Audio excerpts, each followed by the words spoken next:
Hello and assalamu alaikum everyone. First of all, please do confirm me that all of you can hear me and my voice is clear to all of you. Okay, that's great. And you can see the screen in front of you, which is the PowerPoint presentation. Okay, with all that confirmation, hello and assalamu alaikum everyone. I am Kashif Kamran and I welcome you all to the Advanced Audit and Assurance Practice to Pass webinar for March 2021 exams being organized by ACCA Pakistan. Today is the day 5 and the final day of this webinar. Now, I hope over the last 4 days, this webinar must have helped you in terms of your preparation towards the March 2021 exams. And today is the final 3 hours of this webinar, which will provide you an extra benefit in terms of preparing effectively for the March 2021 exams. Let's start with the proceeding of the final day, the fifth day, and the agenda of the fifth and the final day of this particular webinar is to focus on other assignments. We were focusing on other assignments yesterday, even on day 4. We discussed due diligence and forensic yesterday, and I will be taking on another other assignment today, which is the audit of performance information. And alongside that, I would also be discussing the importance of the knowledge areas in the AAA paper, which mostly students tend to ignore when they're preparing for exams. So we have two set of agenda today. One is to look at the audit of performance information, which is another assignment, and then to look at the importance of the knowledge areas. So let's start on with the final 3 hours of the day 5 of this webinar. Okay, now that's the agenda for day 5 on your screen, which is other assignments and the knowledge areas. I will first emphasize on the other assignments up to the break, and after the break, I'll start on with the emphasis on the knowledge area. And towards the last 15 minutes of the webinar, I would particularly discuss with you the time management techniques, which is a very, very difficult parameter for student because majority of the students who give the AAA paper tends to come out of the exam halls or centers with an incomplete paper, which is a big problem. So let's see if we can address that to a certain extent today. Okay, now when I look at the day 5, there are two recommendable webinars, which I did in September 19 and which I did in June 19, which you should watch with the day 5 of the March 2021 webinar. Particularly, the June 19 webinar is where I did the audit of performance information, which is the topic for today, audit of performance information. So alongside the information you got today on this topic, you can also go and watch the June 19 webinar for a better understanding of the same topic, because I will not be repeating the question which I did in June 19. I will be doing another question. So when you do the June 19 webinar, you get hold of another question on the same topic. So that will give you diversity of practice. The agenda for day 5. Articles, plenty of them, because we're not just focusing on the other assignment, we are also focusing on the importance of the knowledge area in the AAA paper. So plenty of articles recommended, and they are in the handout section of the webinar. You can download them. Performance information in the public sector is the first article that relates to the topic we are starting, audit of performance information. Then there are some knowledge articles which are important, auditor liability, professional skepticism, and using the work of internal auditors. These are more important knowledge areas which you should focus on alongside the others. I'll be focusing on the examiner criticism as I have been in the last 4 days. The practice questions which I will be doing today includes the June 17 question number 3B. That is for the performance information, the main topic. Then I'll be doing the December 18 paper on money laundering, and then I will be doing the June 16 paper on the knowledge area. So plenty of knowledge discussion alongside the question 3B from the June 17 exam. Your home assignments are given in the handout section. You have to do the December 15 paper as a home assignment. The question has already been put in the handout section. and you have to do the June 15 as a home assignment. The question has already been shared with within the handout section. And plus, you need to watch the previous webinars, which I recommended you, and you have to read plenty of articles. So I believe over the next 48 hours, you will be busy completing the agenda of the day 5. Okay, so that's the agenda. I hope you're all clear on the agenda in front of your screen, and that's to be spread out over the next 3 hours of the webinar today. So let's start the proceeding first with audit of performance information. Now I'm taking on my Word file as I do every day. I hope you can see the Word file in front of your screen, and this is the Word file for the 5th and the final day. Let's see what we have in store. So the objective today is other assignments and knowledge areas. Let's first start with the other assignment. The other assignment, which I will be discussing today, is basically known as audit of performance information. That's the title, right?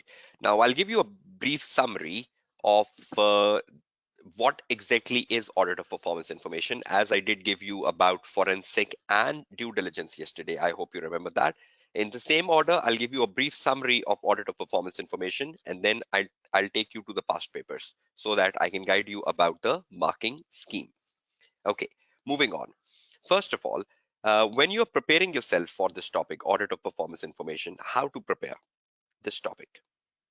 Now, when you're preparing yourself for this topic, the first thing you need to do is obviously you have to clarify your concepts on this topic.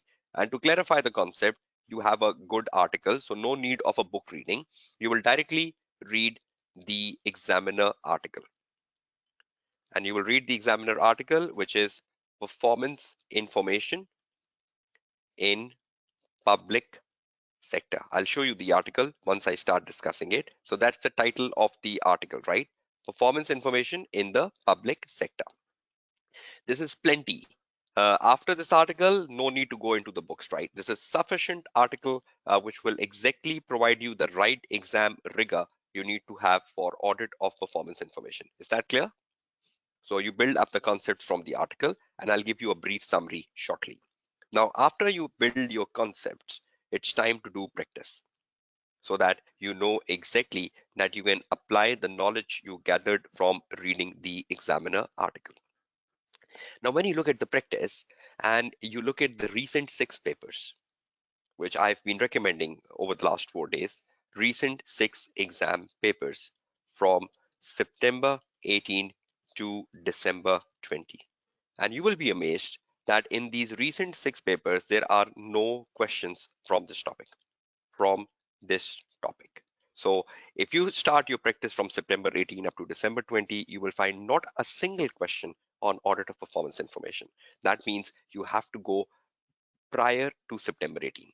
Now, when you go prior to September 18, there are 3 questions on this subject matter. 3 questions prior to September 18, which you should practice. And again, I'll be sharing them with you because these are old questions. Now, on the ACCA website, you only have past papers from December 17. So if I recommend you to do any past paper prior to December 17, I will be sharing that on the WhatsApp group, as I shared some of the old past papers even yesterday on the WhatsApp group. I hope you acknowledge that. So 3 questions, right? Prior to September 18, which is on this topic. The most recent one is the one I will be doing today, June 17, question number 3B. This will be in the webinar today. Then followed by that is a December 15, question number 2A, which I solved in my June 19 webinar, which I have recommended you to watch. And then there is another question, December 14, question number 3B, which you have to do on your own as your assignment. I hope you're clear with that. So June 17 question 3B I'll do today. The December 15 question 2A was solved in my June 19 webinar, and December 14 question 3B you will do as your own assignment after you concentrate today and after you watch the June 19 webinar. So there are only 3 questions, out of which 2 will be done by the tutor and one will be done by you. I hope you're clear on the mindset. So from September 18 to December 20, no question on this topic, right? So you have to take hold of the previous paper. Now that means the last time this topic was examined was when? In June 17. Since then, it has not been examined. It is a syllabus area, and you have an examiner article on this. So you cannot underestimate this area. And I believe that in somewhere in the 2021 exams, you will see this topic coming back to paper. It might be the March exams, it might be the June exams, it might be the September exams. The potential of this topic hitting back in 2021 is very, very strong. So please don't take this topic lightly, even though you have old papers to do here. Now, the good thing with other assignments, just like forensic and just like due diligence, there is a lot of repetition when the examiner gives you a question on other assignments. So what you need to think about, there is a lot of repetition, and we have always seen in the case of the past paper that whenever the examiner gives you a question on other assignment, it is some sort of a replica. It is some sort of a replica from the prior sittings,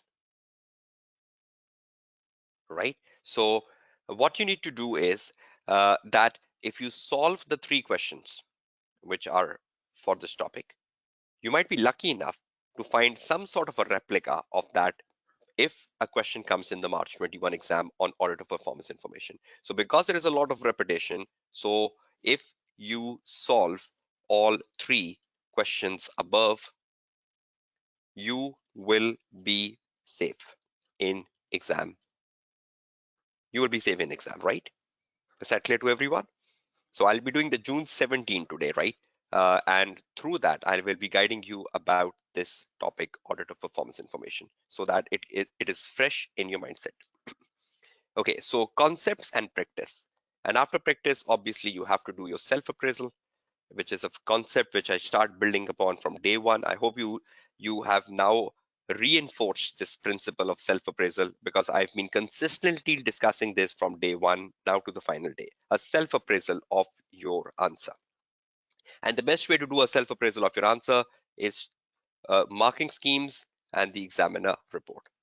And I hope if any one of you has started to follow this, this is a wonderful approach which really makes you closer to success in the AAA paper.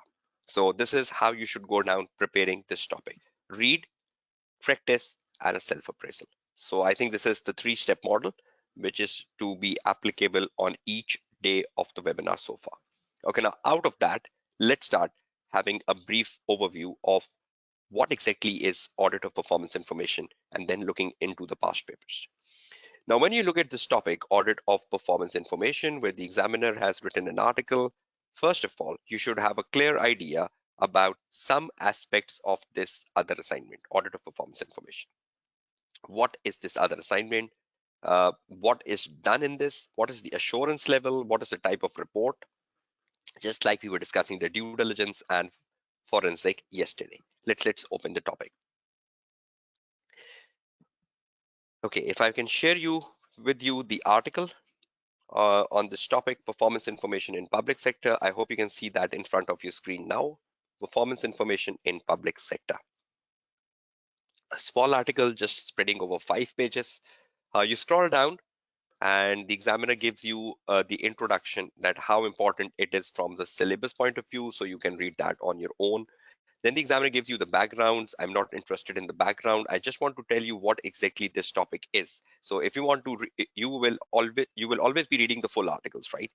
Now, when you go from the background down, down, down, before I come to the other pages of this article, there is a paragraph which exactly tells you what is the topic, audit of performance information. Okay, can you see on page number 3, there is a heading, audit of performance information? Can all of you see that? Page 3, audit of performance information. This is right here that the examiner tells you what is audit of performance information. The para 1, which I have highlighted in green, is the most worthy paragraph. And the examiner tells you in this paragraph that what is basically an audit of performance information, right? So if I can just pick that definition out,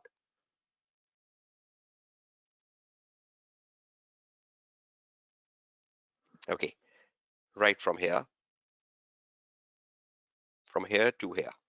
If I can just pick these three lines and I can put this on my Word file so we can do a analysis of exactly what is an audit of performance information. So from which page number did I took this? I took this from the page number 3 of the article. So I'll just take the important extracts, right? So this is from the page 3. Now see what the examiner is telling us. Examiner is telling us candidates are reminded that the audit of performance information, which is the topic, audit of performance information is concerned with the audit of reported performance, is concerned with the audit of the reported performance against the predetermined objective. So what are you doing in the audit of performance information? You are basically doing an audit. Audit means to verify something. Audit means to review something, right? So whether you do the audit of the financial statement or you do the audit of the performance information. I hope you are all literally clear with the word audit. Audit means to examine something, audit means to review something, or audit means to verify something. So audit of performance information is concerned with the audit of the reported performance against the predetermined objective. So what is your scope? Your scope is that you have to do the audit of audit of reported performance versus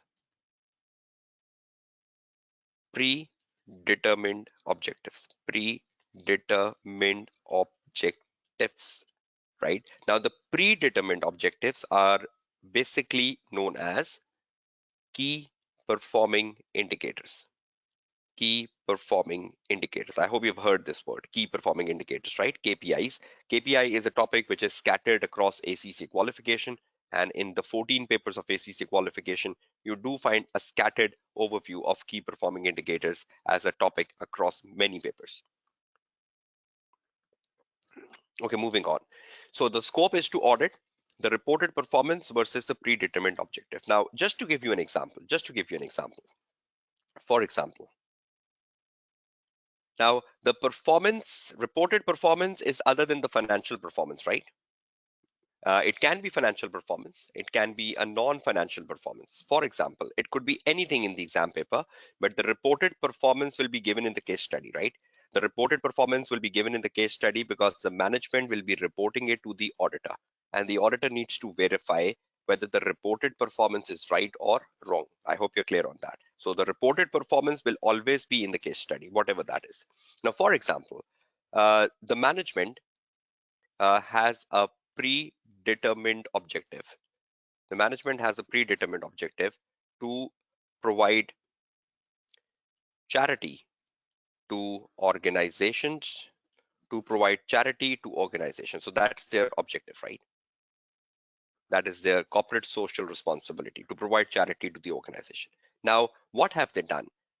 In 2020, the management has given $150,000 as donations to charitable organizations. The management has given donations of $150,000 to charitable organizations, full stop. So what is the management objective? The management objective is to provide charity, right? And against the objective, have they given donation during the year? So have they given donations during the year? Yes. How much donation have they given during the year? $150,000. So management has given $150,000 as donation. So it is the audit of the reported performance. So what is the reported performance? The reported performance is a $150,000 donation. Let's put that in yellow. And what is the predetermined objective? The predetermined objective, let's put that in blue, is to provide charity to the organization. So they had an objective, and against the objective, the performance is $150,000 as donation. Is that clear to everyone? So every time a management has an objective, and against the objective, the management has a reported performance. Is that correct, everyone?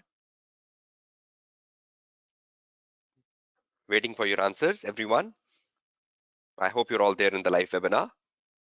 Okay, so can you find the two color schemes? The blue is the objective and the yellow is the reported performance, right?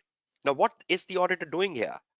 If the management is setting the objective and is management is telling the performance, then what is the role of the auditor? The auditor role is after. See this. The auditor role here is to usually report on the credibility, usefulness, and accuracy of the reported performance. So, what is the role of the auditor? Let's put that in a different color, in a green color. The auditor role. What is the auditor role? The auditor role is to report on the credibility, number one, on the usefulness, number two, and on the accuracy, number three, of the reported performance. So what is the auditor trying to tell to the users? The auditor is trying to tell the users the auditor role is to report on three things. Number one, on the credibility, on the usefulness, and on the accuracy of the reported performance information. So you are performing an audit, right? So when you're performing an audit, the basic role of audit is to ensure that the information given is credible, true. So the duration information, $150,000, is that true? The auditor needs to check that. Is it useful to the users of the financial statement? We know lots of companies do the corporate social responsibility, and lots of companies publish corporate social responsibility as part of their annual report because the users take interest into it. And is it accurate? Is $150,000 accurate? So you need to verify that. You need to perform procedures on that. So the auditor role is to report on the credibility, is to report on the usefulness, is to report on the accuracy of the reported performance, which is $150,000 donation. How would you do that? Auditor will perform audit procedures because that's the only thing the auditor can do.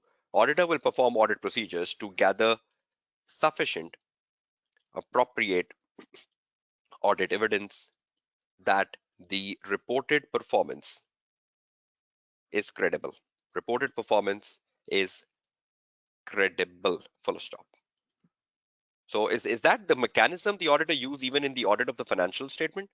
That the auditor performs procedures to gather sufficient appropriate audit evidence that the information given in the financial statement is true and fair. And that's exactly the same thing the auditor is doing in audit of a performance information. So the nature of the information is different, right? As compared to the nature of information in the audit of the financial statement. Is that clear to everyone?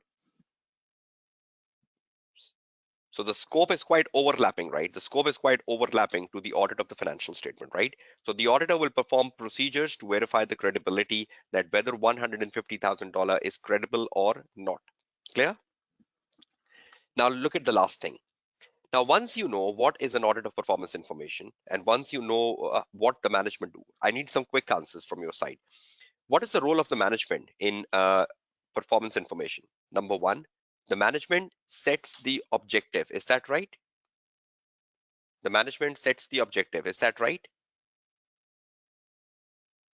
Okay.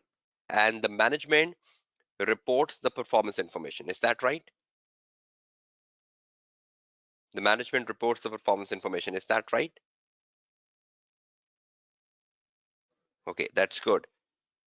So the management sets the objective, the management reports the performance information, and the role of the auditor is to check the performance information, whether the performance information is right or wrong. Is that clear, everyone? Okay, great. Okay, now move on. The next page of the article, which is important for you for exam paper. Okay, back to the article.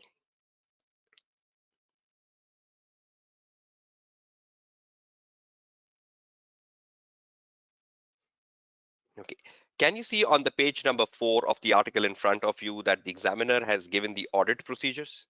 Can you see here the examiner has given us the audit procedures may include, right? right?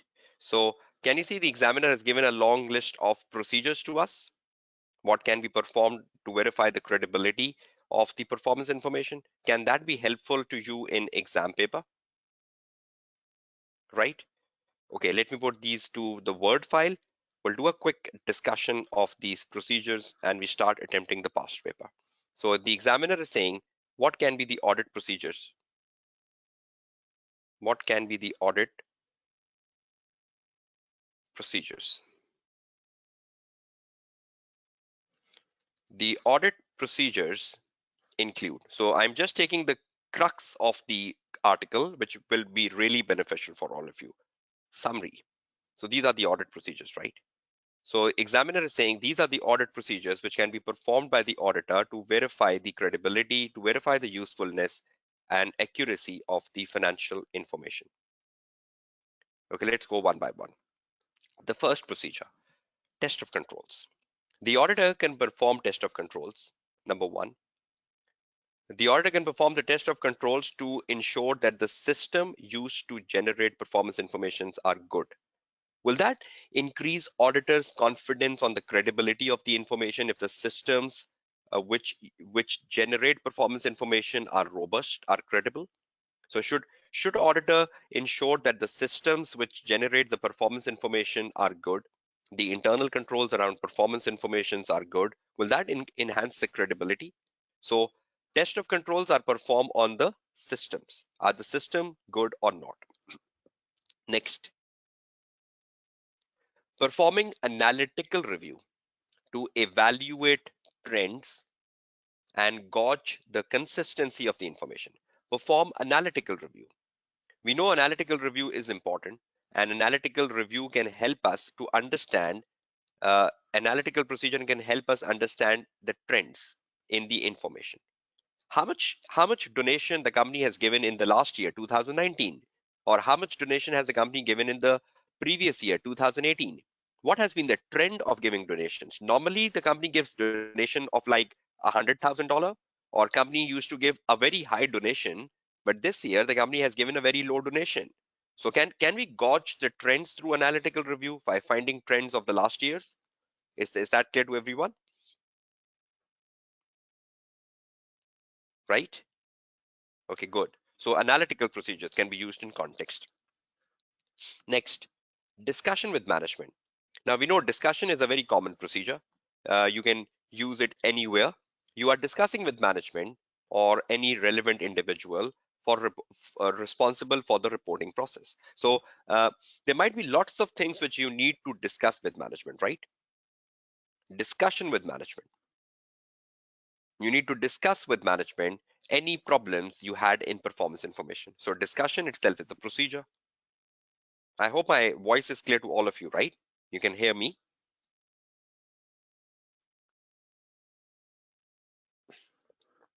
Okay, that's great. Review the minutes of the meeting. You can review the minutes of the meeting where the approval must have been given. So if the management is giving a donation of like $150,000, obviously the board must have approved it. So any significant thing is approved by the board, right? Not the minor things, not the petty things, but any major thing, any important thing is approved by the board.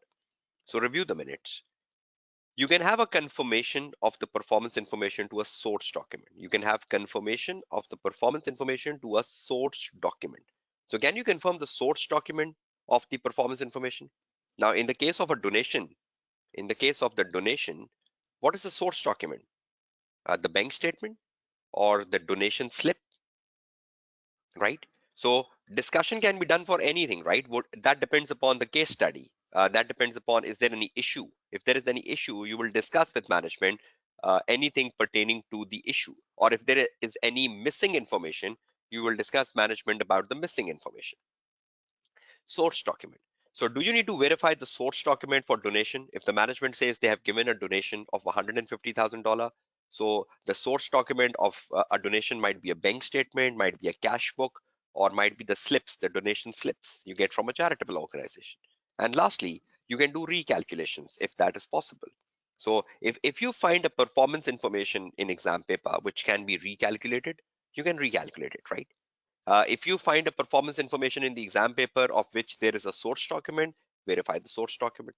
If you think there is a performance information for which there will be a minutes of the meeting, then review the minutes. If you think there is a performance information on which I need to discuss with management something, then discuss with management. If you think there is a performance information of which I need to see the previous trends, then do the analytical procedure. If you think there is a performance information on which I need to assure the systems in place, then do the test of controls. So how many procedures are there? These are more or less the same procedures you use in the overall paper. These are common procedures, right? Which needs to be tailored to the context of the case study. So you can apply the test of controls, right? You can apply the analytical procedures, you can apply the discussions, you can review the minutes, you can do the source document, and you can do the recalculation, right? So if you can just make a summary, we have lots of procedures. T, the test of control, A, the analytical procedure, D, the discussion, M, the minutes of the meeting, S, the source document, and R, the recalculation. So in summary, what you can do, in summary, you can do lots of procedures. And these procedures can also be applied elsewhere, right? Not just this topic, right? They can be applied cleverly to the rest of the areas as well. So you have T as a test, you have T as a test. Just make a summary quickly. A as an analytical procedure, D as a discussion, M as the minutes of the meeting, S as the source document, and R as the recalculation. So this is like a mnemonic. Now, it's better to apply it. It's better to apply it rather than just to learn the mnemonic. But I hope this summary will help you develop a mindset of procedures, not just for this topic, but generally when a term procedure is asked for in exam paper. So examiner has given you a range of procedures, and I'll be applying them to the June 17 paper, which I'll start shortly. Is that clear? Okay, now the few of the important things from the article. The what is audit of performance information, is everyone clear? What is the management responsibility and what is the auditor responsibility, is everyone clear? Now, what procedures can you perform on the performance information? Is that clear? Now let's find the summary, conclusion. Okay, reporting on performance information. What is the assurance level of the assignment? Just like forensic yesterday, there was no assurance. Due diligence, moderate assurance. Let's see uh, what is the level of assurance for audit of performance information. Can you see this paragraph in front of your screen, reporting on performance information, which is crucial on the page number 4? Everyone? Okay, I'm reading from here, the first paragraph on page number 4, reporting. Just let me copy this down. This is an important information. I cannot just ignore it. So reporting comes on the page number 4 of the article. And in that, the examiner is telling us something very important. Let's copy that and then discuss it. Okay, the first thing the examiner is telling us under reporting of the performance information is there is no specific format or wording that is prescribed by the regulation for reporting on the public sector performance information, though in some jurisdiction, the national regulator may issue a country-specific requirement. So there is no specific format or wording of the report, right? Just like forensic yesterday, even forensic report does not have the ideal structure and format. So there is no format and wording. So should you have a consultation with management, what sort of a format they need or what sort of a wording they need? So should you consult management in this particular engagement to find a clarity on the format and wording? So there is no specific format or wording. Number two, you go back to the article and you get to the next paragraph, which is the most important paragraph, telling you about the assurance level. You copy this paragraph and you bring it back to the Word file. And this paragraph sets the tone about the assurance level. right? Performance information is done not just in the public sector, it's also done in the private sector. Examiner has given that with clarity on the page number 1 and 2, which we skipped. And even when you look at the past papers, in the past papers, you have got case studies, not just on public, but you've also got it on the private sector. So it is applicable to both, right, in the same order.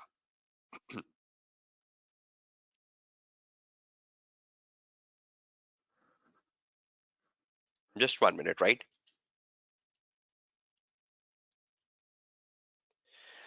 Okay, last paragraph. Generally, the auditor will provide a conclusion on whether the company has achieved its objective as shown by the reported performance and concludes on the information itself. So auditor will provide a conclusion, right, that the reported performance has achieved the objectives or not, right?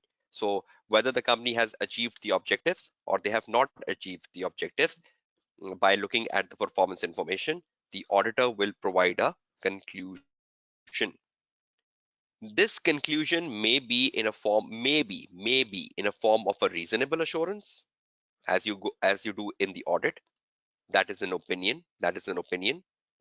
Or maybe in the form of a negative assurance. That is a moderate assurance, right? So that means uh, in an audit of performance information, your conclusion can be reasonable and your conclusion can be moderate. Now, when it is uh, confusing, then you have to consult the management. You need to ask the management what assurance you need. So if a question comes to exam, matters to consider when your audit firm is invited to accept an audit of performance information. So, will you consider a matter that you should discuss with management the level of assurance before you accept the invitation to audit the performance information? Will that be important? Right? So that means the auditor will agree the type of conclusion with the management. The auditor will agree the type of conclusion. So that's important. So is there any defined level of conclusion for audit of performance information? Is there any defined level of conclusion, everyone, for the audit of performance information? No. So either it could be moderate or it could be reasonable. So when who then how to reach a conclusion? How to reach a conclusion? Should you have a meeting with the management?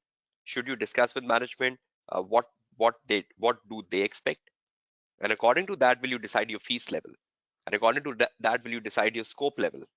So is that an important matter to consider before you are invited to a tender, that you agree with the management, the type of conclusion, because that will really help you formulate your scope, your resources, and your fees level, right?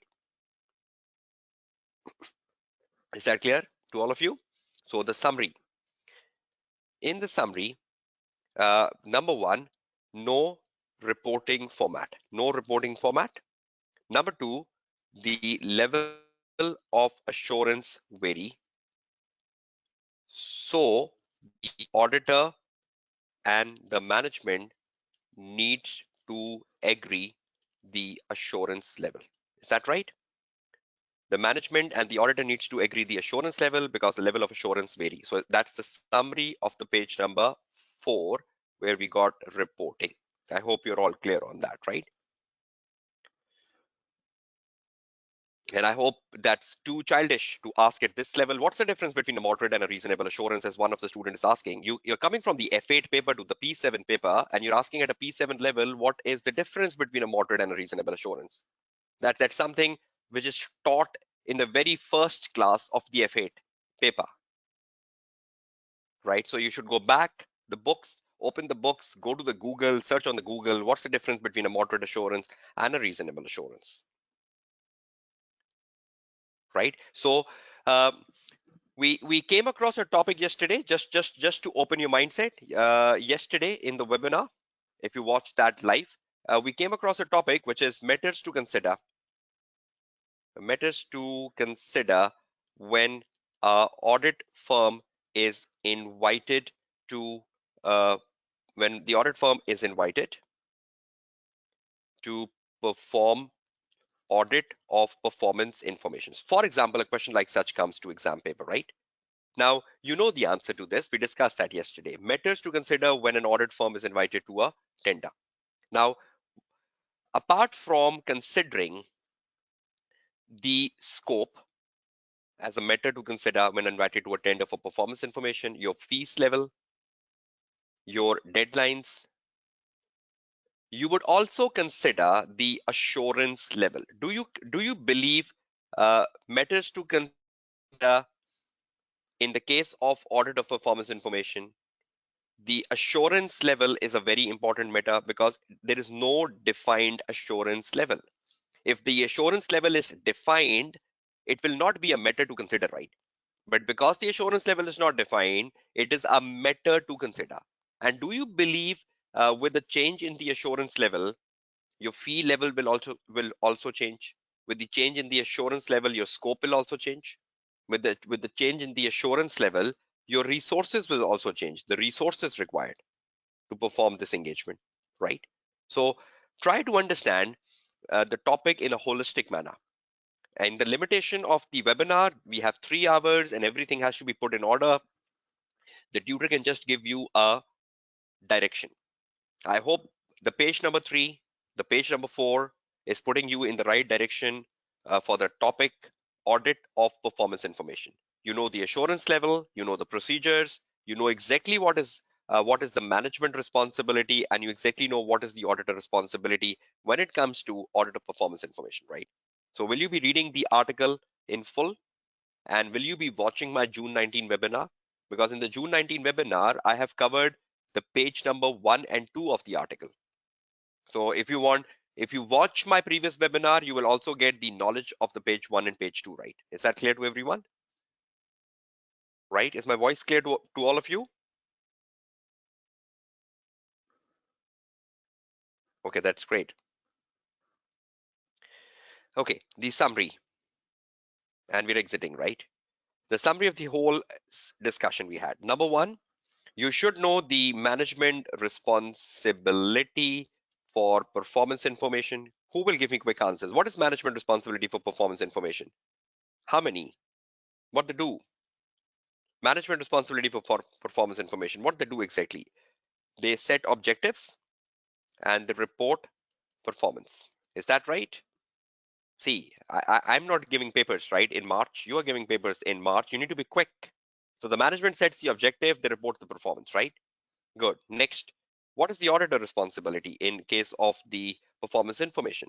For performance information, the auditor responsibility is to ensure the credibility, is to ensure the usefulness and the accuracy of the reported performance information, right? And then the auditor responsibility is to report,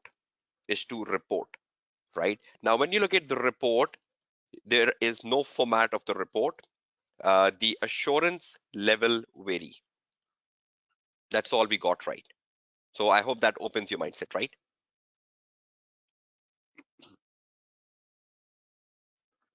Okay, so you'll spend good enough time in the context of 3 hours. If I make my pie chart, so I've given a reasonable time to the introduction of auditor performance information. Let's move on to the start of the June 17 paper, and then you can watch my June 19 webinar, which will be an good one for you. Please watch the June 19 webinar, which I have recommended during the session today, so you can get more knowledge on the same subject matter. Okay, let's start with the June 17 paper, question number 3B. So to exactly see what examiner asked for in a question on performance information, right?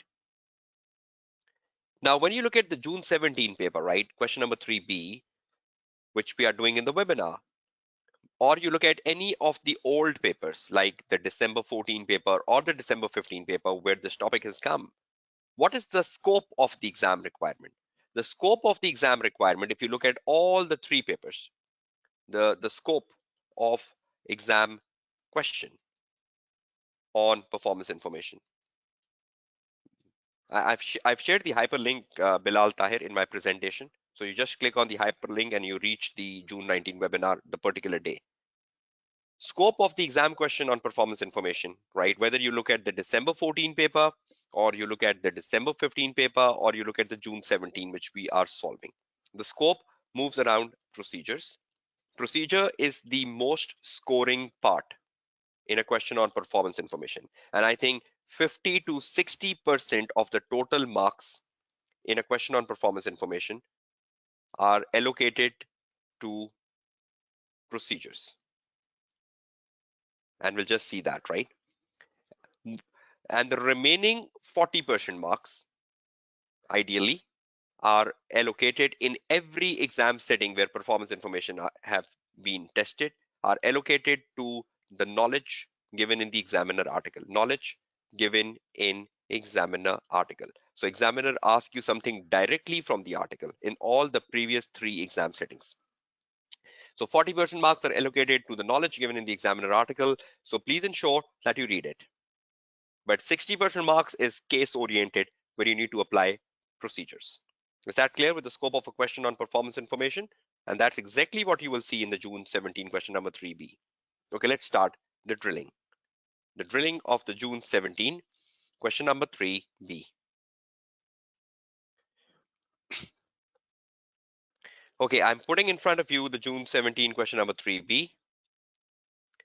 Okay, June 17 question number 3B. Okay, can you see the June 17 question number 3 in front of your screen, everyone?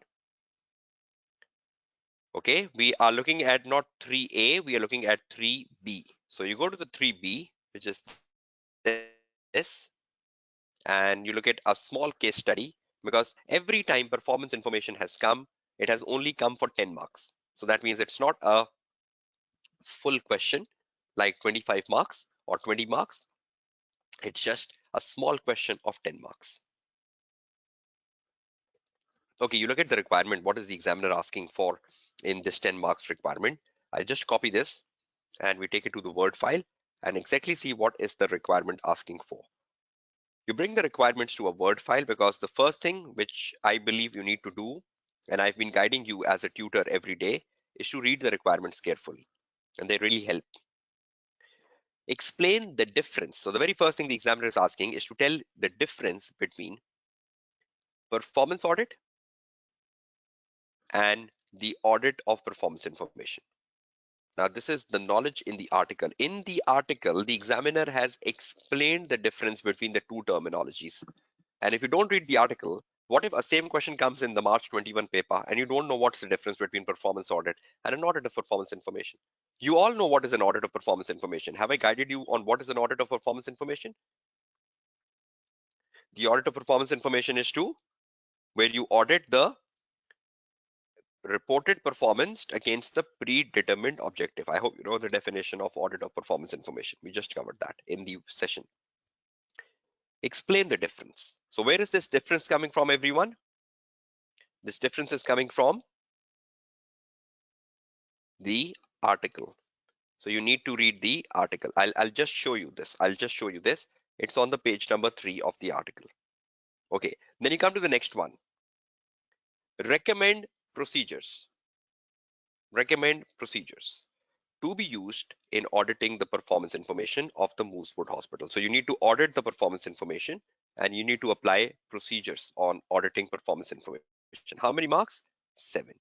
70% marks. The total question is how many marks? The total question is worth 10 marks. So how many marks have been allocated to procedure? 70% of the total marks. And knowledge, 30% of the marks have been allocated to the knowledge. I hope you find relevance. And you look at the December 14 paper. I think in December 14 paper, 40% was the knowledge and 60% was the procedure. And you look at the December 15 paper, which I did in the June 19 webinar, 50% was knowledge and 50% was procedure. So that's how the case have been for this topic. Okay, you know some sort of procedures, right? TADMSR, but that's not how we're writing them, right? We need to relate the procedures with a case study, but at least the TADMSR would help you somewhere. Now, what's the difference between performance audit and an audit of performance information? I hope I guided you on that. Let's find the clue. You all know what is an audit of performance information. Did I guided you on that in the last 15 minutes? The audit of performance information is where the auditor audits, the auditor review the performance information reported by management, reported by management against what? Who is mentally present? Auditor performance information is where the auditor review the performance information reported by management against what? Against, very good answers, very good answers. Against predetermined objectives. So is that what we discussed in the last 15 to 20 minutes? That's the auditor performance information. Whereas, comma, performance audit, performance audit. Let's see what is a performance audit. Whereas performance audit, let's find the difference. Go to the article, page number 3. And on the page number 3, the examiner will tell you the difference. Okay. Examiner is writing on page number 3 the same paragraph we read. It is worth reiterating the difference between audit of performance information and performance audit, as both are likely to be occur in public sector. So examiner is saying it is worth important to know the difference between audit of performance information and performance auditing, as both are likely to occur in public sector. So examiner is telling us that very carefully. So let's see what's the difference the examiner wants us to focus on. But is the examiner telling in the very first line that it's very important to know the difference on the page number 3 of the article, everyone? Are you finding the first line clear? So it is worth reiterating the difference between the audit of performance information and performance auditing, as both are likely to occur in the public sector. Now you all know what is audit of performance information, right? So let's find what is exactly performance auditing so that you know the difference. Then you read the next paragraph. In the next paragraph, the examiner says, candidates are reminded that audit of performance information is concerned with the audit of the reported performance against the predetermined objective. The auditor role is to report on the credibility, usefulness, and accuracy. So we got this definition right of the audit of performance information. Then can you see the examiner is telling us about performance auditing in the last 3 lines? Performance auditing. Can you see this word here? Performance auditing is related to the evaluation of how the public body is utilizing resources and is often focused on determining how the public sector body is achieving economy, efficiency, and effectiveness, and is sometimes referred to as a value for money auditing. Have you covered value for money auditing as a role of internal auditor in the F8 paper, the 3E's audit? Can you remember that? So what is performance auditing? Performance auditing is as simple as that, a value for money auditing, where you focus on the 3E's. So let's write the difference. The audit of performance information is where the auditor review the performance information reported against the predetermined objective, whereas a performance audit is where the auditor reviews the economy, efficiency, efficiency, and effectiveness of the performance of, where the auditor reviews the economy, efficiency, and effectiveness of the resources utilized, commonly known as commonly known as value for money auditing. So I'll get my 3 marks because I wrote a difference exactly the same given by the examiner. So in one sentence, I tell what is an audit of performance information. Then in the next sentence, I tell what's the difference between performance information. Can you see this word whereas? So from the whereas, I broke. So before the whereas is the audit of performance information, and after the whereas is the performance auditing. I hope you can all see that in clarity, everyone, right? So difference is in the article. Now, very, very important, because a lot of times students are have a misconception, and some of those students are in the webinar as well, saying performance audit. Should we know performance audit for the AAA paper, or should we only know the audit of performance information for the AAA paper? Should we know both? Should we know one? The examiner makes the clarity. right? The examiner is very clever, right? Examiner reads the mind of the student very well. After the examiner tells you the difference between both, can you look at the last line of the examiner? The examiner is writing in the last line, it is the former, that is the focus of the P7 syllabus. So the examiner is telling in the last line, it is the former which is the focus of the P7 syllabus. What is former here? Tongai, both are not examinable. What is former in the paragraph? In the paragraph, the examiner discussed first the audit of performance information, and later the examiner discussed performance auditing. So performance information was discussed first, and performance auditing was discussed later. But examiner is saying it is the former that is the focus of the P7 syllabus. So which was former? The former was before. Which was before? Which was covered by the examiner before? The audit of performance information. So do you have performance audit in the syllabus? No. You only have audit of performance information in the syllabus, right? So do you have performance audit in the syllabus? A big cross, no. Do you have audit of performance information in the syllabus? Yes. Audit of performance information in the syllabus? Definitely. Because audit of performance information was the paragraph former. So the former paragraph is in the syllabus, right? Is that clear to everyone now? So audit of performance information is examinable, and you are looking at a June 17 paper where the same jargon is used. Performance auditing, value for money auditing, the 3 E's auditors is not the syllabus of the AAA, right? I'm teaching this paper for last 13 years, not a single question on value for money auditing, right? Because that's not part of the syllabus defined by the examiner. Is that clear to all of you? Okay, now move back. So that's the first. Look at the second. Recommend the procedures which should be used in auditing the performance information. So is the examiner using the right terminology? Is the examiner says performance auditing, or is the examiner saying auditing the performance information? So is the examiner using the right terminology? Audit of performance information. So that is your syllabus, right? And you need to make 70% procedures, 7 marks procedures, sorry. So let's start to write the procedures. Now for the procedures, what you need to do, anywhere, wherever you are applying procedures in AAA paper, what you need to do, you need to apply procedures versus case. Your procedures has to be case specific. If your procedures are case specific, you are writing a good procedure. But if your procedures are not case specific, you're writing bad procedures. Procedure. Every procedure should be linked to a case study. Now, have we got a list of procedures when we were reading the situation? Did we got this mnemonic somehow? TADMSR. Do you all remember this mnemonic we just discussed 10 minutes ago? Test of controls, analytical procedures, discussions, minutes, source document. Okay, we need to cleverly use that in the context of the information we have. Let's see how. Let's go down, reading the case.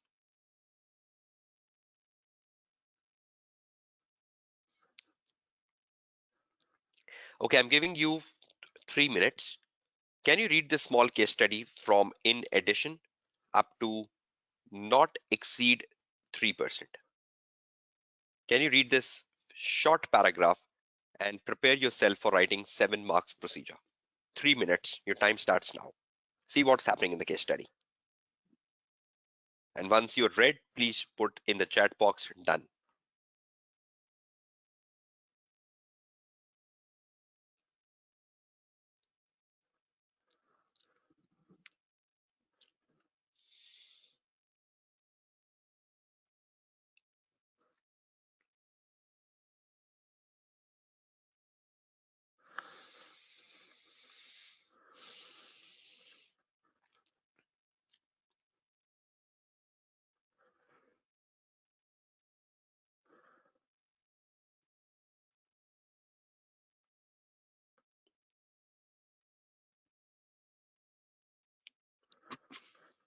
Okay, good. I'm reading. In addition to the audit of the financial statement, so you are also the auditor of the Moosewood Hospital. So in addition to the audit of the financial statement, your firm is also required to conduct an audit of performance information of the Moosewood Hospital, right? Not performance audit, audit of performance information. So see, is the examiner using the jargons very carefully? Examiner again and again is saying audit of performance information, right? So along with the audit of the financial statements, you're also responsible for the audit of the performance information, full stop. You are required to provide assurance. We have no idea which assurance, reasonable, moderate. Question is silent. With regards to both the accuracy and with regards to both the completeness of the three key performance measures which are given below. So you need to provide assurance with regards to the accuracy and completeness of the three key performance measures used to monitor the hospital efficiency and effectiveness, right? So what is our scope? Our scope is, if I can just put that on the Word file for a clarity, my scope is, or your scope is, provide an assurance on the accuracy, provide, just 1 minute, sorry.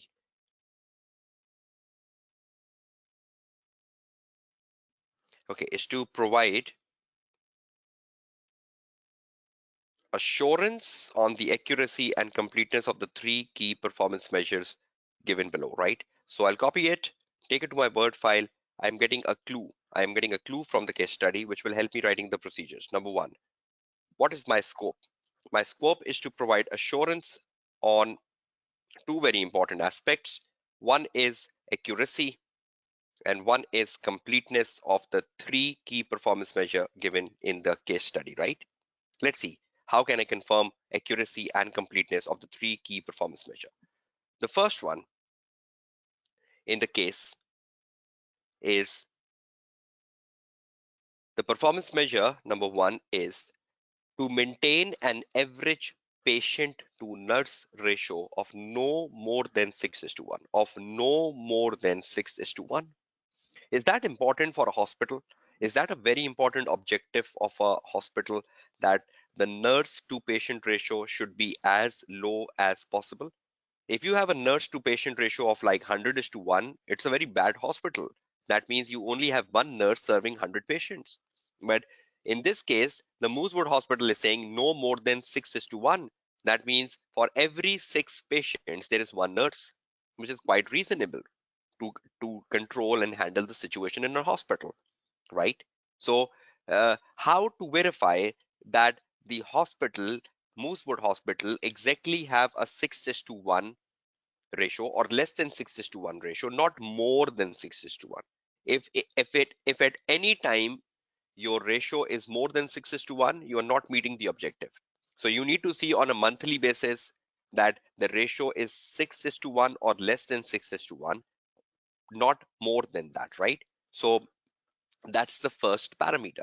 Now, before I start attacking 1, 2, 3, in journal, in journal, should I write one procedure before I start writing specific procedures? Should I perform a test of controls over the Moosewood, over the Moosewood Hospital systems, generating the performance information, generating the performance information to ensure that the information extracted is accurate and complete. Is that my journal first procedure, which is helping me that I perform controls over the hospital systems, generating the performance information to ensure that the information extracted is accurate and complete. If the system is robust, if the system is good, will that give me credibility on the performance measures, everyone?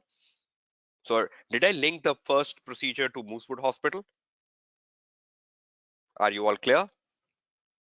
The next The next procedure I need to make is on the nurse to patient ratio, 6 is to 1. So first of all, should I discuss with the Moosewood Hospital management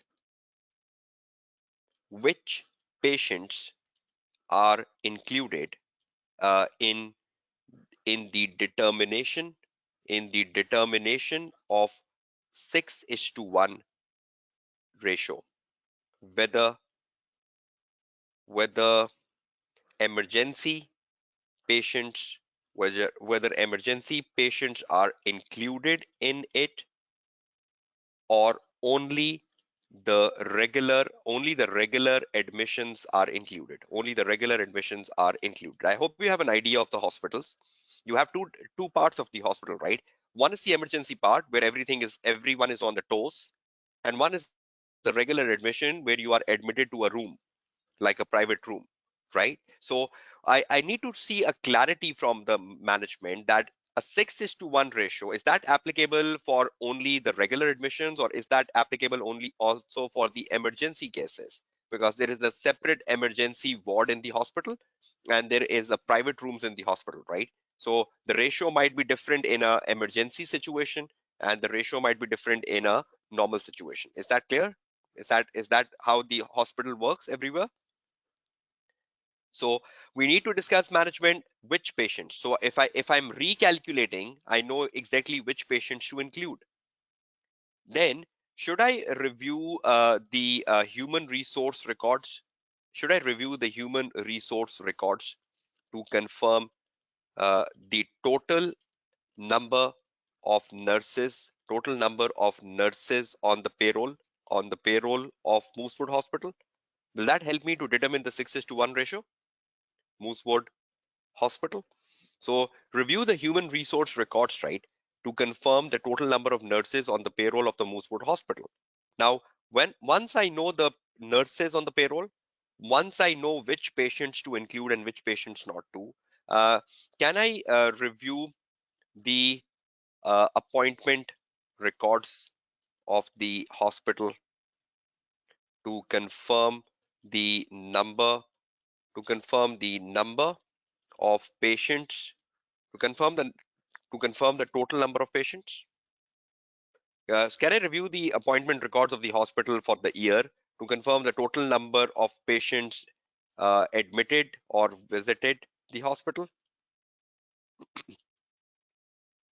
So once I know the nurses, now Can I recalculate the can I recalculate the patient the nurse to patient ratio, the nurse to patient ratio to ensure that 6:1 is an accurate 6:1 is an accurate that 6:1 is an accurate performance information. So if my result also comes 6:1 or less than 6:1, is that good? Because management is saying no more than 6:1. So will that confirm me the accuracy of the ratio? 6:1, right? Okay. Nurse to patient ratio or patient to nurse ratio,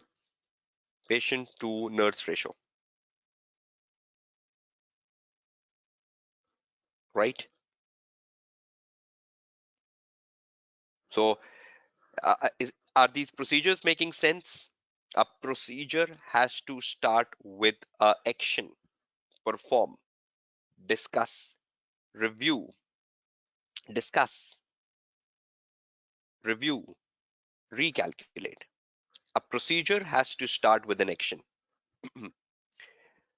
Have I linked them with the hospital? Have I deliberately used the word hospital management, or did I specify Moosewood Hospital Management? Is that better? A lot of time the students don't use the name of the hospital, name of the company in the case. Why? It's very bad. Review the human resource records. So was I looking at the source document? From where will I get the total number of nurses? The human resource record. So was I looking at the source document? Did I review the appointment records? Is that a source document? Now look at the mnemonic TADMSR, TADMSR, and look at the first situation. Have I applied T on the overall situation first? Have I applied D, discussions, in a very careful manner? Have I applied the source document? How many source documents have I used? I've used one source document, which was the human resource record, and I've used the second source document, which was the appointment records of the hospital, right? And have I used the recalculation?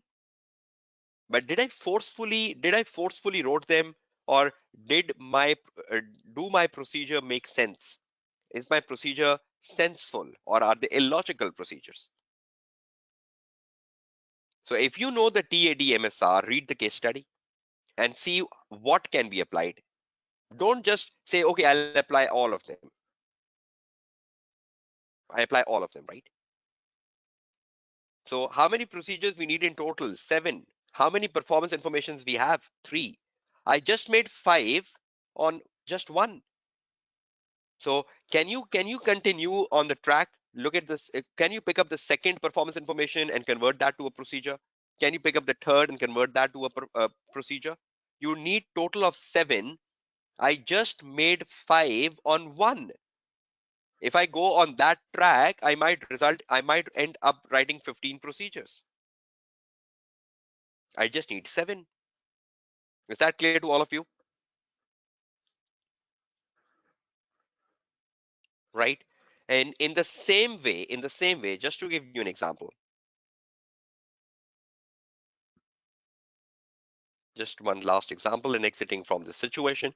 Uh, to achieve a 75% usage of the surgical rooms. So they should achieve a 75% annual usage of the surgical rooms. Now, you know the surgical rooms in the hospital, right? Where the surgeries are performed, just like the operation theaters.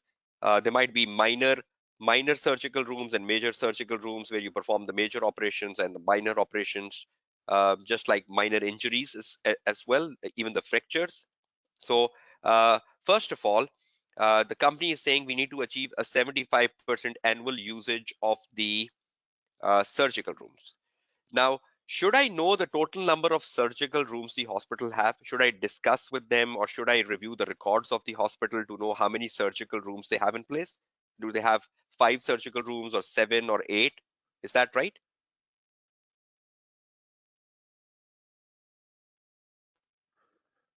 Right. So, first of all, I'm not giving you a procedure, I'm giving you a thought process.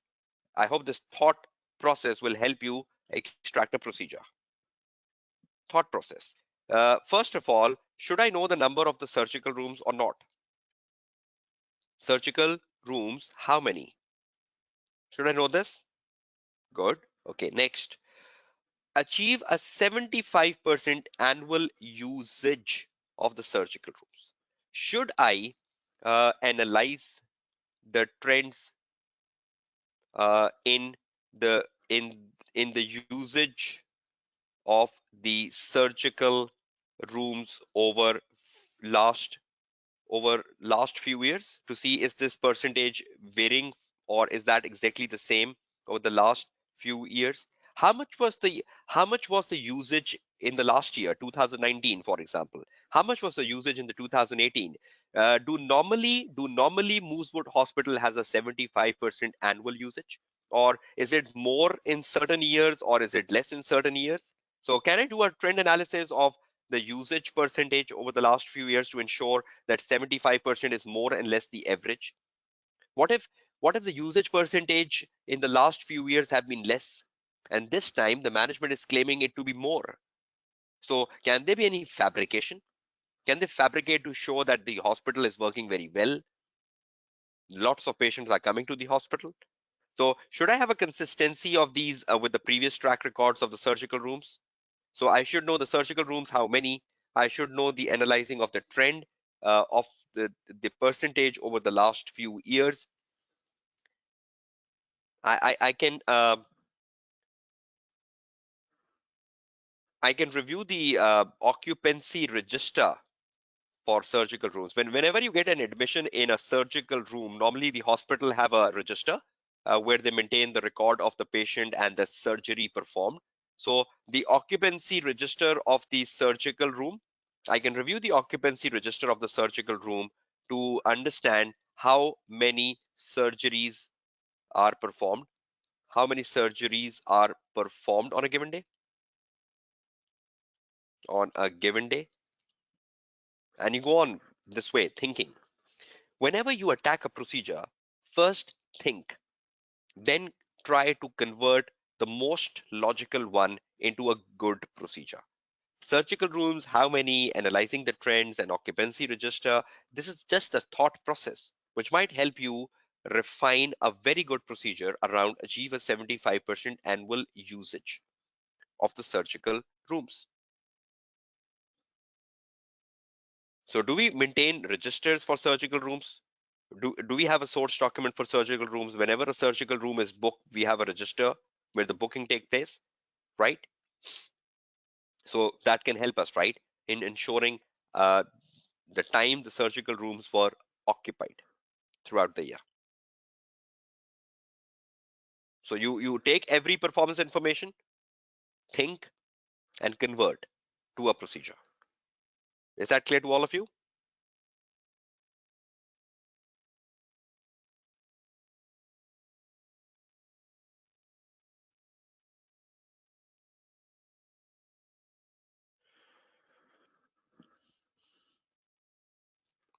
I think knowing about hospital is a very common sense phenomena, right? Almost every one of us sometime in the recent years must have gone to the hospitals, right, for a normal treatment, to a major treatment, or even for for an OPD clinics. We must have gone to the hospitals. We know how the records are maintained in the hospitals. Every patient record is maintained in the hospital. At times the hospitals issues the patient registration cards even. A lot of hospitals have the computerized systems to maintain the database of the patients for the recurring patients coming in, because a lot of time there is a recurring of the patients as well, that one patient comes to the hospital again and again for different treatments. So you should have a common sense. It's not the industry. Examiner says you should not have an industry knowledge when you're attempting a AAA paper, but you should have something common sense analysis which goes around the case study. Is that clear? Okay, that's great. So that is it for the topic audit of performance information. Please do watch my webinar June 19 alongside this March 21 webinar day 5. Together, they will give you a lot of knowledge on audit of performance information and make you feel better on the December 14 paper, on the December 15 paper, and on the June 17 paper, the one we just checked for, right?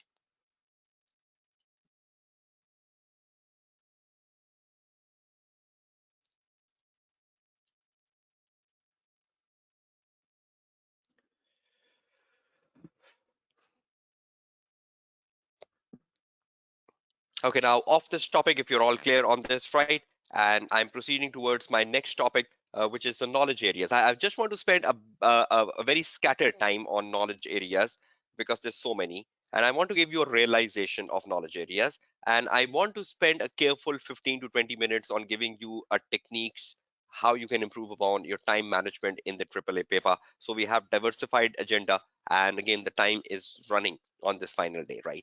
I hope you're all clear. We've given good enough time on audit of performance information since we started at 8:30. It's like 9:50, so it's almost like we've given an odd 70-75 minutes to this topic, right? Which is wonderful in the context of 3 hours fitting. Okay, now off to this topic and moving towards the next agenda. Okay, the next agenda for the day is to focus on the knowledge areas where the students are in ignorance, they ignore knowledge and they go to the exam hall. Knowledge areas. There are so many articles on the website of AAA which are knowledge, and you tend to ignore knowledge areas. I have no idea why. If I can just open the website of the technical articles for AAA in front of you, so you realize the importance. This is the page, right, where you have all the articles, right? This is the page where you have all the articles. I hope you can see the articles coming here, right? So I copy this hyperlink and I put this hyperlink to all of you in the chat box, right? I hope all of you got this link. Have you all got this link in the chat box where we have all the articles for AAA? Okay, good. Now be very careful. When you go to this website, I will be needing your spontaneous answers every time I ask you a question because I am on a web page. So I need to scroll this web page. So some information will go off quickly. Look at the articles on the top. Can you see the first article, part one, ethics, everyone? Exam technique articles, right? Can you see the second article, exam technique article, part two, risk? Can you see the third article, exam technique article, accounting issues? Can you see the fourth exam technique article, part four, writing a good audit procedure? And can you see the fifth one, exam technique article, part five, audit reporting? So the first five articles on the website given, when you look at the first five articles on the website, they're not knowledge articles, right? They are known as technique articles. Technique articles. Technique articles, how to write an answer, right? How to write a good answer. How to write a good answer. And in how many areas has the examiner covered the technique articles of how to write a good answer? In all the core areas. How to write a good answer for ethics, how to write a good answer for risk, how to write a good answer for accounting issues, which comes so many times. You need to calculate the materiality, you need to write the accounting treatment in so many questions. Procedures, how to write a good procedure and how to answer a good reporting question, audit reporting. Wonderful, 5 technique articles. I hope you explore all of them before your exam day. I've been encouraging them over the last 4 weeks wherever I got chance. First five articles is techniques. Is that clear on the website, everyone? Now, after the first five article, when you go to the article number 6 onwards, we are going top down, right? Top down on the website, top down. So when you take a top down approach on the AAA technical articles, so the first five articles in the top down approach are what? The first five articles are technical articles, right? Then the article from 6 onwards, let's see what they are. Go back to the website. There is an article on group audit. You know, group audit article um, covers how you must have seen a lot of audit risk questions which comes on group, right? You start attempting a question on audit risk or risk of material misstatement, and you find, okay, this is a Francis group or this is a Ryder group. In the past 6 papers, you must have seen a lot of time the first question is focused on a group situation, right?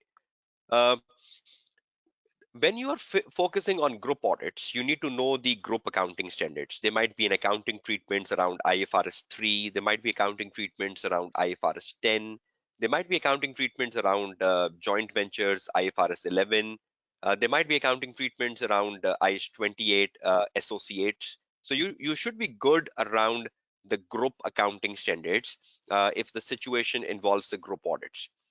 So examiner has realized that in the article. The group audit article is a wonderful article as it gives you a good knowledge about how group aspects are covered in the question number 1 when it comes on risk. So please do spend time on group audit. The knowledge part of the group audit is using the work of the component auditor. Have you ever covered this topic? Using the work of a component auditor? How the group auditor uses the work of a component auditor, how the group auditor evaluates the competence and independence of the component auditor. So if you want to take knowledge of that, that is given in the group audit article. So I'll rate the group audit article as a knowledge article, number 6th.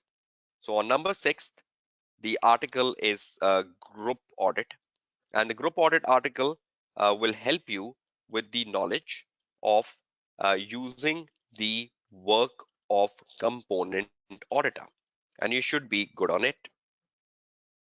Right, yes, exactly. I've done a video of that as well on my YouTube channel on group audit. Thank you for reminding me that, Kiran Kumar.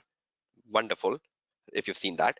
So, uh, group audit, knowledge of using the work of knowledge about using the work of internal auditor. And if you read this out, it's good for you. That's the 6th article. I'm recommending you read it. Number next, 7th. The 7th article on the website is data analytics and the auditor. I don't find any need of this for March 21 exams. You should read it, but I should not prioritize it that you should spend time. It was tested in December 20 paper. It's an emerging issue. It's an emerging issue. We know the world is shifting towards data analytics. The world is shifting towards artificial intelligence. So as an auditor, as a AAA student, you should know about the data analytics, but it has been examined for knowledge in the last exam sitting. So I will not give it value for March exams, but if you find time later, a day before exam, just brush over it. So leave the article number 7th. Come to the article number 8, audit in a specialized industry. You should know this article. You should know what the exam auditor do when they're auditing a specialized industry. When you're auditing a specialized industry, what sort of things you need to focus on. If you get a question in exam paper where you are an auditor of a specialized industry, examiner has given you the examples of specialized industry, and examiner has exactly tell you what extra you need to do when you're auditing a specialized industry. So I will rate the article next. Uh, this was the article number 6, right? Then article number 7 has been ignored. Article number 8, audit in a specialized industry. Audit in a specialized industry. So have I skipped the article number 7, everyone? Are you getting that? Have I skipped the 7th article? I've come to 8th, audit in a specialized industry. Please read it. Next article. Let's see which one. Okay, evaluation of misstatements. Now, evaluation of misstatement is an article which goes with a reporting question. And to be good on reporting, you should know this article. Evaluation of misstatements. How you evaluate a misstatement. Is it material? Is it not material? Will it lead down to a qualified opinion or not? I hope you remember we were doing a question on day 3 of the webinar where we got that schedule of uncorrected misstatement. And in that schedule of uncorrected misstatement, we have a lease asset debit and a lease liability credit. That schedule of uncorrected misstatement relates with this article, evaluation of misstatement. So this is not a knowledge article, this is an application article. So just not worried about it. Next article, responding to NOCLA. Now this is a wonderful knowledge article. This is something you should know, that how an auditor responds to a non-compliance. If you're doing an audit of a company and during the audit of a company you find a non-compliance with laws, what is the auditor responsibility for non-compliance? How the auditor should report non-compliance? This is wonderful article. So the next article you should focus on is not number 9th, rather number 10th. On number 10th you have responding to NOCLA. Responding to NOCLA, non-compliance with laws and regulation. What you should know from this article? From this article, you should know the auditor responsibility. Auditor responsibility for NOCLA. So if you are auditing a company and you find a NOCLA, non-compliance with laws and regulation, what will you do? Auditor responsibility for NOCLA. Next, as a student, you should know how does auditor how does auditor reports NOCLA? How does auditor reports NOCLA? These are two very important things you should know from this article, right? Knowledge article. You might get a 5 marks question on the responsibilities of an auditor towards non-compliance. What will you do then in the March 21 exams? These are knowledge articles, right? Move on. Further knowledge articles. 10. Okay, 10. After that is 11. Corporate governance and its impact on the audit practice. A wonderful knowledge article. It tells you about the role of the audit committee. Uh, you should know the role of the audit committee. What if you get a 5, 6 marks question where you need to speak of the role of the audit committee, or you need to connect the role of the audit committee with the case paper? So corporate governance and its impact on audit, I should not ignore it. I should keep it in my list of the knowledge articles. Number 11, corporate governance, the article on number 11, the corporate governance. Please do have a reading of this. From this article, you should know the role of audit committee, what exactly the audit committee do in the context of an audit cycle. Okay, number 11, you come to number 12. On number 12, you have an article, auditing disclosures in financial statement. Now, I would consider this as a knowledge article, auditing disclosures in financial statement. I've already covered a video on this on my YouTube channel on auditing disclosure. You can watch that. I've covered this. Auditing disclosures in the financial statements. You know disclosures are important. in the financial statement. You also know there is a risk that the management might omit disclosures. There is a risk that the management might conceal disclosures. There is a risk that the management might not give a complete disclosures. So do you believe there can be a significant risk of material misstatement when it comes to disclosures in the financial statement? Do you agree with me? So do you know how you audit disclosures? What if you get procedures for 5 marks on a disclosure and you are blank? If you read this article, you will get to know what sort of procedures the auditor makes on disclosures to verify disclosures. So please make a habit of reading this article, Auditing Disclosures. It will really be making your mindset about the risk in disclosures and what sort of procedures you make on disclosures, right? So number 12, auditing disclosures. I cannot put it off my list of articles. Auditing disclosures, what you should get from this article. The risk in disclosures, you should get this out of the article, and you should get to know the procedures to be performed on disclosures. So two wonderful learnings from this article, right? I hope this is helping you, right? What I'm doing since the last 10 minutes. I'm scrolling every article and telling you, okay, read this, don't read this. What will you get out of this? I hope this list, once developed in the next 5 minutes, will be helpful. Is that so? Okay, that's great. Because I think there was a frequently asked question somewhere on the day one or day two. Can you kindly give us a list of articles to read, right? Okay, that's great. Student loves such list of such summaries or such list, right? Okay, next, the 13th article in order. Performance information in public sector. We've already covered that today, right? So was that a knowledge article? Yes, it was giving us knowledge about the difference between performance audit and audit of performance information, about the type of reports. So performance information in the public sector, already part of the list. Number 13th came today. Performance information in public sector. You exactly know what to do in this article, right? So I'm not writing a summary. Next, 14th article. Let's see, should we read it? Should we not? Okay, laws and regulations. Wonderful article. You should know the auditor responsibility for laws and regulation. You should know the management responsibility for laws and regulation. So this article just explore the segregation of responsibilities between the management and the auditor on laws and regulations. So laws and regulations. Should read this article. And from this article, you should know the management versus auditor responsibility when it comes to laws and regulations versus auditor responsibility for laws and regulations, right? So that's the only one thing you need to get out of this article. 15th article. Let's see. What is that?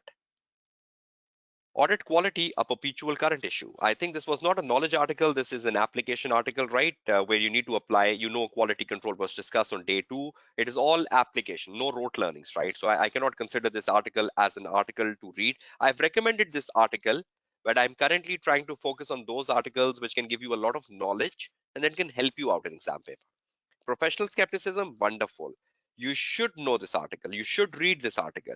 You should know the importance of professional skepticism. You should know the meaning of the word professional skepticism from this article, right? So 15th is skipped. We come to 16th. Professional skepticism. So this is the 16th article from top of the website. Professional skepticism, you should know the meaning. You should know the importance of professional skepticism when you're reading this article, right? It has come in past papers, very old past papers, I think 2013, 14. Examiner used to ask the meaning and importance of professional skepticism. 17th article. The 17th article, yes, using the work of internal auditors. I've already included that in my day 5, using the work of internal auditors. Wonderful article. It tells you how you use the work of internal auditor. I hope you know the mechanism of using the work of internal auditor from even a AA paper. Using the work of an internal auditor, you should know the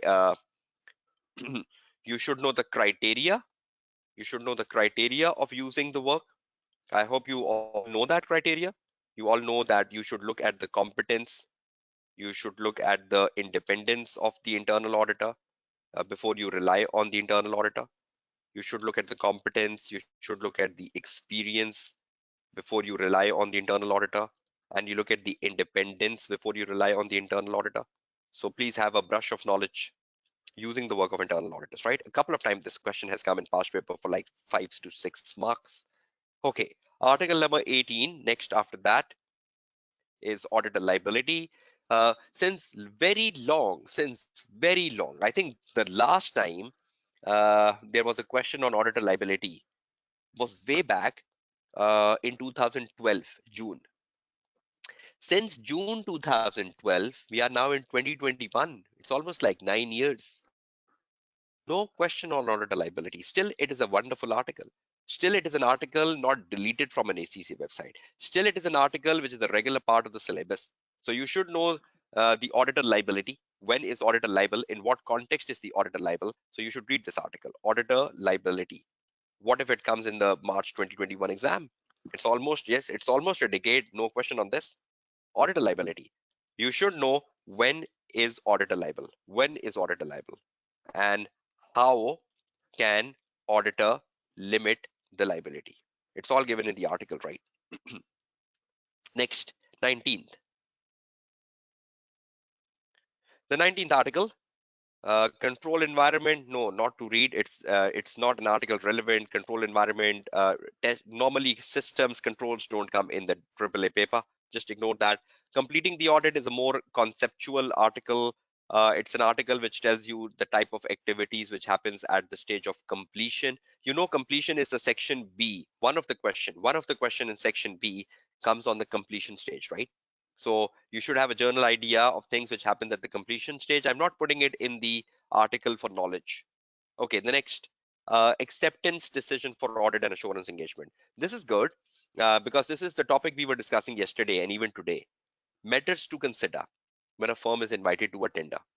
This is the article, acceptance decision. I've covered this in my December 20 webinar, practice management.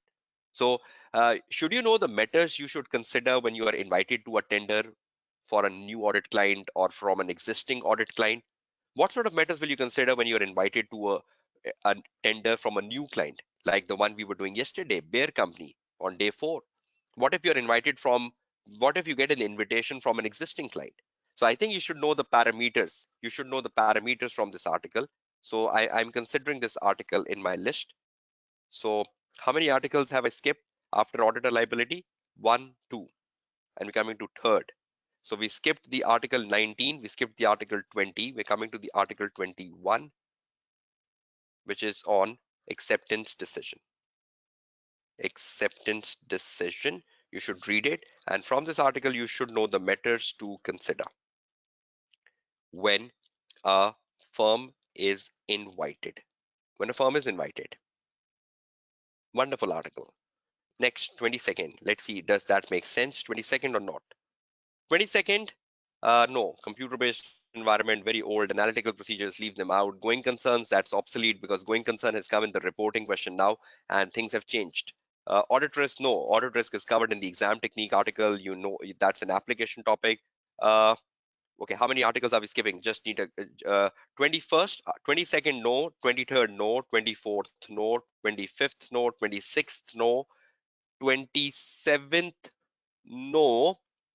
Uh, 28th, yes, auditor and fraud. You should know the auditor responsibility for fraud. So 28th article, ISA 240, auditor and fraud. So a big jump and 28th. So 28th, auditor and fraud. So you should know the auditor. Did we had a question yesterday when we were discussing forensic that what sort of difficulties the management and auditor will face in detecting fraud? Some sort of those questions, right? Management and auditor responsibility for fraud. So you should know this. 29th article after that. Let's see, does that make sense? Forensic. Yes, forensic was in my list. I cannot ignore that. And after that, there is an article, auditor report to those charged with governance, which should be knowledge. Auditor report to those charged with governance, which matters do you communicate to those charged with governance? You should know a list of matters which you communicate to those charged with governance. I've already covered that in my previous webinars. There has been an exam question in the past paper. I think either it was in the March, June 19 paper, question number 2, or yes, it was in March, June 19, question number 2, where the examiner asks you to explain the matters you will communicate to those charged with governance, and you need to link them with the case study. But if you know this article, you can attempt that question in a better manner, right? So I think forensic audit, and auditor report to those charged with governance. Both will be last two articles to read. So Article 29, forensic, and Article 30, final, which is uh, auditor report to those charged with governance. Auditor report to TCWG. From this article, you should know the matters which are communicated to TCWG. You should know the examples given by the examiner because those same examples can come in the past paper.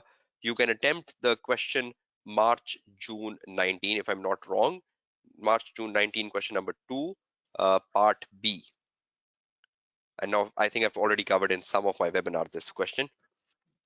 Forensic, you know what is to be done for forensic, right? So that is the list. Now, how many articles in total we have to read? We have 5 technique articles, leave them out. Technique means conceptual. Look at the knowledge-based articles where you need to be focused on. We got like 1, 2, 3, 4, 5, 6, 7, 8, 9, 10, 11, 12, 13, 14. We almost got like 14 articles which are considered as knowledge and can really boost your AAA prospects if you read them. 14 articles, and I think we have 3 weeks to exam, right? Not a bad equation, not a bad equation. Even if you read one a day, you will finish them in 2 weeks. Some are too small, you might do 2 in a day. Is that clear to all of you? Is this list helpful? Will this list be helping you all in context? Okay, that's great. So that was one of a very important discussion we need to have around knowledge articles, important knowledge articles. I believe auditor liability seems important. Don't ignore that. I've already included professional skepticism in my list of important articles, using the work of internal auditor as an important area. Try to be strong on professional skepticism. Try to be strong on using the work of internal auditors. Try to be strong on auditor liability as like 3 potentials, right? But you have to go over the list, right? You have to go over the list, right? So far, there is no current issues, right? See, we are looking at this article website today on the 6th of Feb, right? Today is the 6th of Feb, and we're looking at this article list today. You're looking at the website today on the 6th. So far, no article on current issues. So if it comes in the next 3-4 days, I'll update you, but the chances looks dim of a current issue article for March 2021. So please explore these articles, go over these articles, maximize your opportunities of passing. Articles really boost your confidence. I've seen a lot of times students spend last few days on book. I prefer you spend last few days on articles because they can really give you the knowledge which is required to pass the AAA paper, right? Fine. Okay, that's great. Okay, let's go back and finish off this list. Okay, now with that perspective, let's take a quick break for 10 minutes. We'll resume back at 10:25. And from 10:25, I'll just spend a quick analysis of the past papers of knowledge, just to give you an idea which past papers you should practice on knowledge. And after that, we'll spend time on the time management techniques to improve your time management in the AAA paper, right? So it's a break now. Please come back to the live class at 10:25 and we'll resume back with the final 1 hour of this webinar. Okay, I hope you had a productive learnings today. The day 5, the final day, must have given you some extra knowledge where we left the day 4. And I hope this final day is giving you some better perspectives of preparing yourself for exams even. And please, please, please ensure that you keep watching the previous webinar. Uh, Giselle, is that the right pronunciation I'm using or not? Please drop your question on the WhatsApp group. I'll try my best if I can respond to your question during the break. So don't be worried about that. No need to send, I think you're sending the crying faces, no need to send that because obviously it's humanly impossible that you respond to every question during the webinar. And you are, if I start doing that, then I cannot conduct the webinar. So take a break. I'll respond to your question during the break, right? Don't be worried about it. We'll resume back at 10:25. Off to a break. I'm muting myself.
Okay, welcome back, everyone. I hope all of you can hear me and my voice is loud and clear to all of you.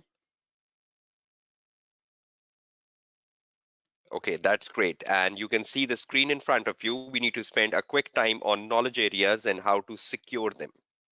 Now, obviously, knowledge areas is like very scattered, right? I have given you one way of securing the knowledge areas is to read plenty of knowledge articles, right?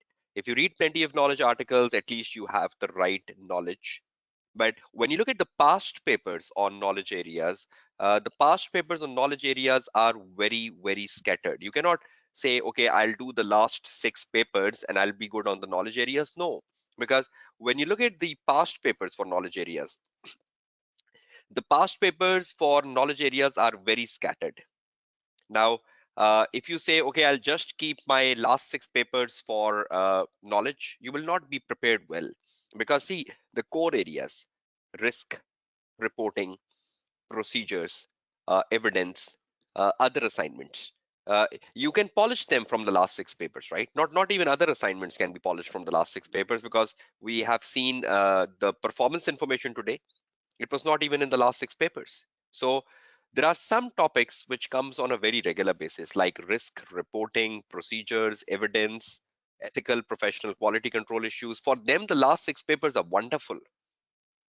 But for topics like the other assignments, even yesterday and today, I recommended you to go to very old papers, right? Like 2013 and 2014 and 2015, right? So uh, that is the case with knowledge areas. I think for knowledge areas, if you are attempting the past papers, because they're so scattered, somewhere six, somewhere 10, somewhere two, somewhere four, the questions are so scattered and finding them is so difficult. I would prefer that you should determine a radius, and that radius of past papers should be, just 1 minute, that radius of past papers should be from 2014 exams to 2020 exams. Now, obviously, you will not find the old papers. I'll be sharing them with you on the WhatsApp group. Don't worry about it. I'll share the 2014, 15, 16, 17 papers with you, and onwards you can find on the website. But you just need to open a question paper, and in every question paper you need to just scroll over question number 1, 2, 3, and in the old formats, question number 1, 2, 3, 4, 5, just to see is any knowledge area asked for, and try to maintain a register or a writing pad where you can just keep noting uh, in which exam sitting which knowledge area has come, because there is a lot of repetition in knowledge areas. So there might be a case that there is a knowledge area in 2014 exams which now come in 2020, in 2021 exams, or there is a knowledge area tested in 2015 exams which reoccur back in the March 2021 exams. So you have to practice the scattered paper. If I just show you one example, right? Suppose uh, what I'm trying to say. Suppose you open the June 16 paper, right? Now on your screen, can you see the June 16 paper? Just 1 minute. Can you see the June 16 paper? Right. This is exactly what you have to do from 14 to 20. Now you open one paper and you scroll over the paper. Okay, you scroll down the paper. Okay, the question number one mostly is like application with very less knowledge, but you just scroll over the requirements A, B, C. Okay, and in the very first requirement A, you find knowledge. Explain why analytical procedures are performed as risk assessment procedures at the planning stage. 5 marks. Is that knowledge? Is the examiner asking for why analytical procedures are performed as part of the risk assessment procedure? That means examiner is asking for what is the importance of analytical procedure at the planning stage for 5 marks? Is that knowledge? See, random. Now you should know why analytical procedures are performed at the stage of why analytical procedures are performed as fundamental part of risk assessment procedure at the planning stage. 5 marks. You go down, scroll down, you come to question number two. In the question number two, okay, you have ethical, professionals, and quality control issues. That's not knowledge. Next question is the evidence, not knowledge. Okay, next question. Discuss why auditor should presume there is a risk of fraud in revenue recognition. This is a 7 marks question on ISA 240. Now you need to read the article ISA 240. Once you read the article on ISA 240, you can solve these 7 marks in just 5 minutes because everything covered is in the article. Knowledge. Discuss why auditor should presume there is a risk of fraud in revenue recognition, so on and so forth. ISA 240, 7 marks. Read the ISA 240. Then you go down and you find the question number 4. Now see, in the question number 4, first part, 4A. In the 4A, this is June 16, right? This is June 16 paper. 4A, explain the difference between audit of an historical financial statement and a limited assurance review, 4 marks. Explain the difference between audit and a limited assurance review for 4 marks. Is that an F8 knowledge, that to create a difference between a reasonable assurance and a moderate assurance, right? So 4 marks. What are advantages and disadvantages to a daily company of having an audit of their historical financial statement as opposed to a limited assurance review? What advantages or what disadvantages will the company get if they have their financial statements audited rather reviewed? So the audit gives you a higher assurance, right? And the limited assurance review gives you a less assurance. And the number of procedures you perform in audit are more. The number of procedures you perform in a limited assurance review are less. So the scope of audit is bigger. The scope of a limited assurance review is narrow. So probably the Delhi company might get a better advantage from audit rather than review, because audit is more beneficial, because audit is more deep insight, right? So see these questions. Just in the June 16 paper, we got so many knowledge marks. Why analytical procedures are performed at the risk assessment stage, 5 marks. Then we got uh, why should auditor presume there is a risk of fraud in revenue recognition, 7 marks, 12. Then we got the difference between audit and a limited assurance review, 4, 16. Then we got the advantages and disadvantages, 8, 24 marks out of the 100 marks. This is an old paper, 24 marks in the old paper. What if some of these questions repeat in your exam settings in March 21? What if the examiner again asks you what is the difference between audit and a limited assurance review? You will regret yourself if you have not scrolled over the past papers. So are you getting my point, everyone? Should you make a habit of scrolling over these papers right from 2014 June right from June 2014 to December 20? Should you scroll? Have I given you the relevance of scrolling? So when you are scrolling over the past papers in this radius, you will get plenty of knowledge questions. You will get plenty of knowledge questions. Note them down, note them down, note them down, plus do them. So you might be lucky enough that in March 21 exams, if knowledge comes, it might be a repetition of something you have done in the last 6 to 7 years, because that's the case. That's the case with the AAA paper. So scroll down, note them down, and do them. And that will create a very good data, but that will create a very good knowledge bank for you, right? A knowledge bank for you. Is that the right approach, everyone? Is that in that way will you be helpful to find the number of smaller parts which have come in the AAA paper, 4 marks, 6 marks, 8 marks? And if you get a question on ISA 240 fraud, just like June 16 paper, before you solve it, will you read the article on fraud? Will you read the article on fraud before you sit down and start solving the question on fraud? So you need to find the strategy, you need to find the mechanism of how would you go down with knowledge areas. But the risk with knowledge areas is they are scattered over the so many years. So you have to take a broad radius from June 14 to December 20. Scroll them, identify them, and do them. That's the best way you can prepare for knowledge areas, and read all recommended articles. That's a wonderful way you can prepare yourself in a better manner for knowledge areas. I believe, if you might agree with me, that a lot of time students put very less time on knowledge areas. They ignore knowledge areas. They don't scroll the past papers for knowledge areas.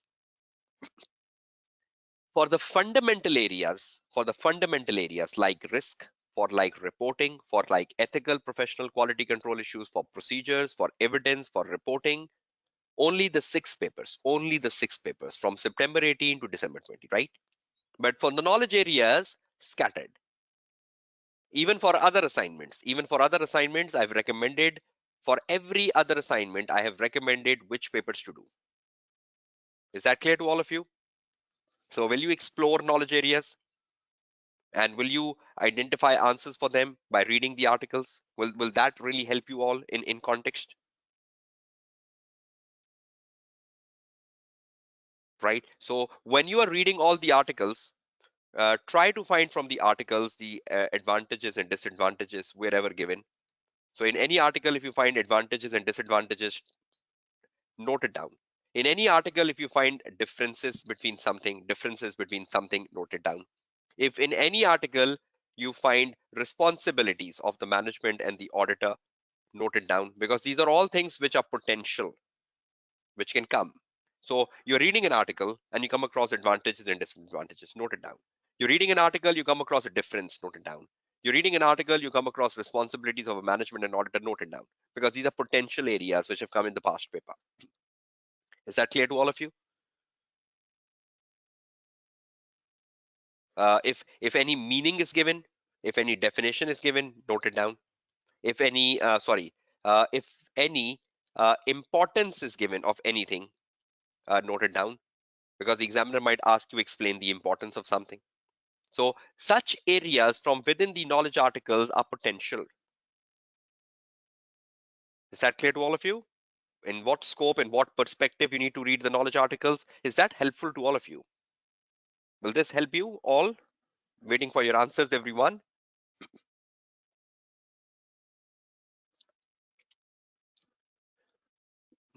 Okay, that's great. Now, you need to find some important areas which have been in more regular context over the past years. If I can just give you some examples and exit from it.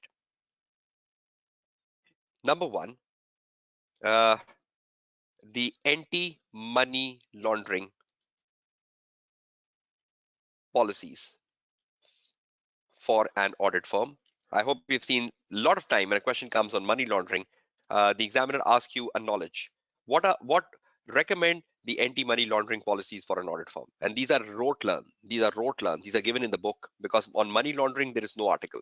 So you can read the anti-money laundering policies from a book and be good. Even in December 18 paper, right?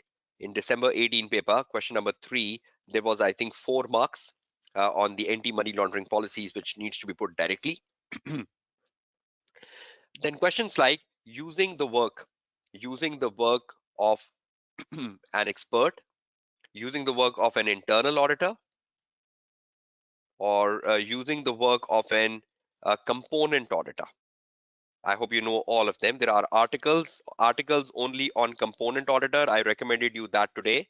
There is an article on internal auditor. I recommended that today. There is no article on an expert. But you know, whenever you are using the work of another person, you should know the criteria. And the criteria remains the same, right? The criteria consisting of independence, the criteria consisting of experience, the criteria consisting of the competence, and that remains same for all three of them.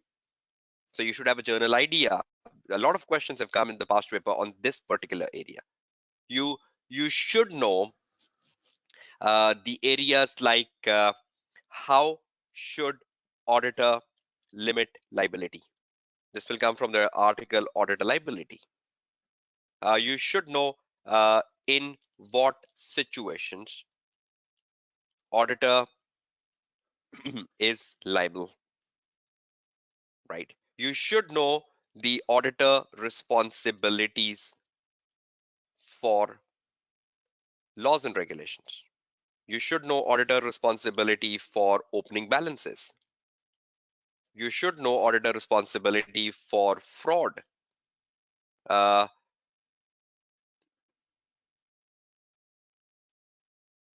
So in lots of areas, you should know the responsibility of the auditor. That's one. Next, you should know the meaning. You should know the importance of professional skepticism. So you should know the role of audit committee. I'm just trying to bring them at one place. Uh, you should even in the I think in the last attempt, if I'm not mistaken, it was I think December attempt or September attempt somewhere, where the examiner asked for the advantages and disadvantages of joint audit. I think it was June exam sitting or December.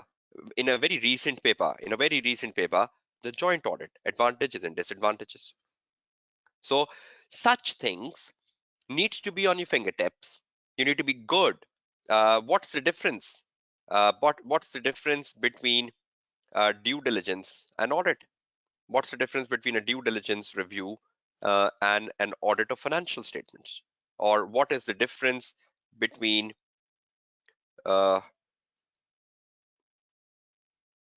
a reasonable assurance and versus a moderate assurance?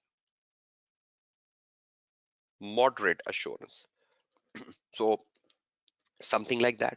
Or what difficulties, we got this question yesterday, what difficulties will management face in detecting fraud? Or what difficulties will the auditor face in detecting fraud? Such questions are so random. In a certain exam setting, they might be there.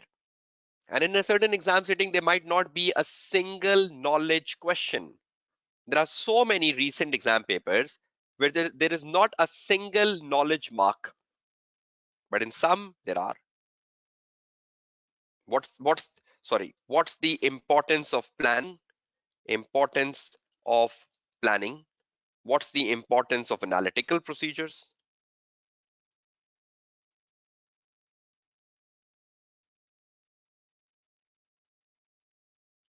The list goes on. So please scroll the recent papers from 14 to 20. I hope this makes sense. And when you scroll them, you find more examples. Is that clear to all of you? Yes. The knowledge marks used to be on a bit higher side in the older papers, right? But as the P7 paper or as the AAA paper, Mohammed Zain is becoming more mature, the knowledge marks are going down. So in the last few exam settings, we've seen very less knowledge marks, 6 to 8. In the initial papers, the knowledge marks used to be on a higher side. Even if you go very old in very old papers like 2011 and 12, the knowledge marks used to be a way, way too much. So is everyone clear on this? So will you be preparing yourself effectively for knowledge areas? Uh, I hope I've given you the right track. We cannot cover every knowledge area in the webinar, but at least I can show you the direction to prepare. Have everyone got a direction to prepare the knowledge areas? Will you find, will you keep a writing pad with you, a register with you, and you note down the answers of the knowledge areas in one place so that 2 days, 3 days before the exam paper, you can just revise all the knowledge areas? So will you bring the knowledge areas on one place, on your register, on your writing pad, somewhere, and you keep that with you for revision? So you need to do one time effort from 2014 to 2020. But once you have your notes ready, will that notes help you 3 days before the exam to revise things up? So that's how you need to prepare yourself, right? A lot of time, I believe the students are so disorganized that results in the failure in the AAA paper. They don't know the right sources. They don't know the right way to read. They don't know what to read, when to read. They're so disorganized, and that results in the failure in the AAA paper as well. Okay, let's move to the last aspects, but I need to spend time very carefully with all of you. Some of the final tips, techniques, and more important than that, I need to guide you about uh, the the time management, right? Let's move towards some final tips and techniques for March 21.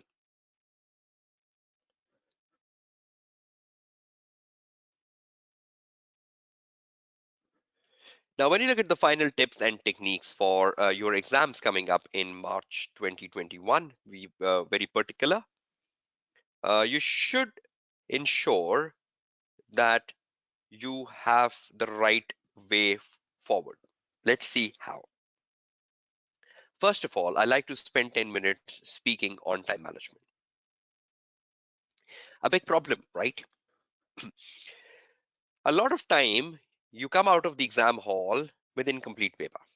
Now, listen to me very carefully.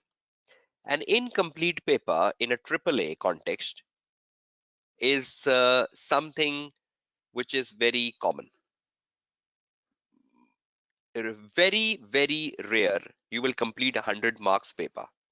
But an ideal average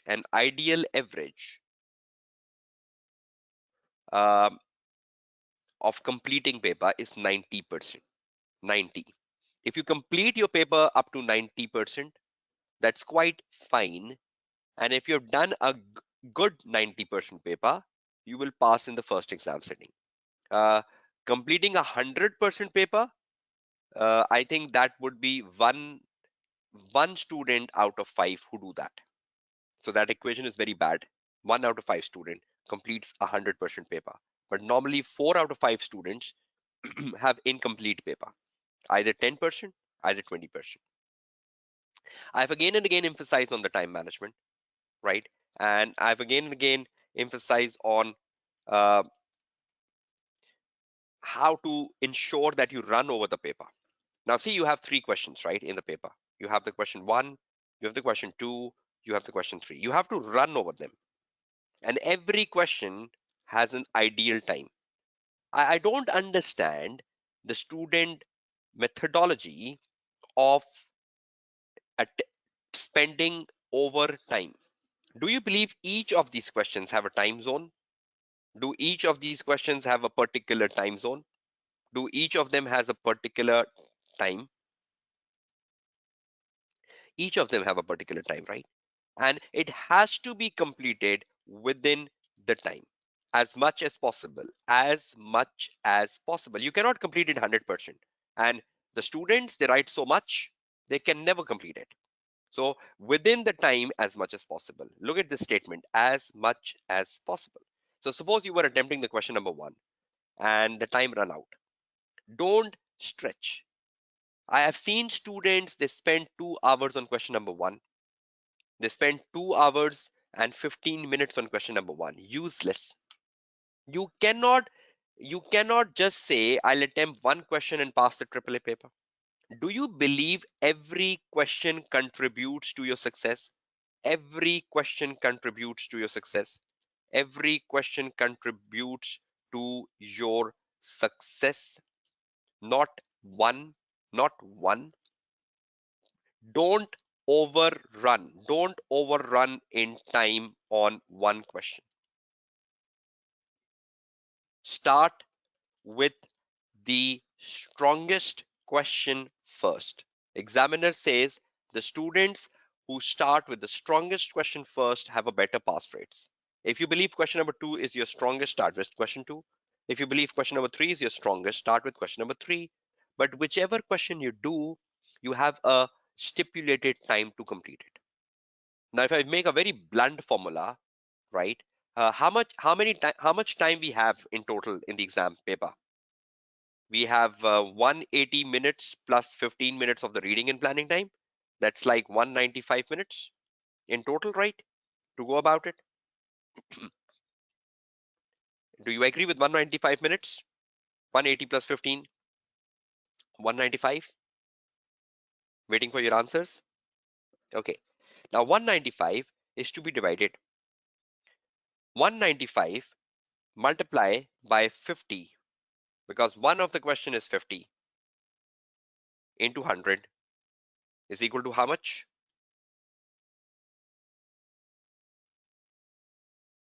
Half the time. Half the time from 195 minutes is what? What is exactly half?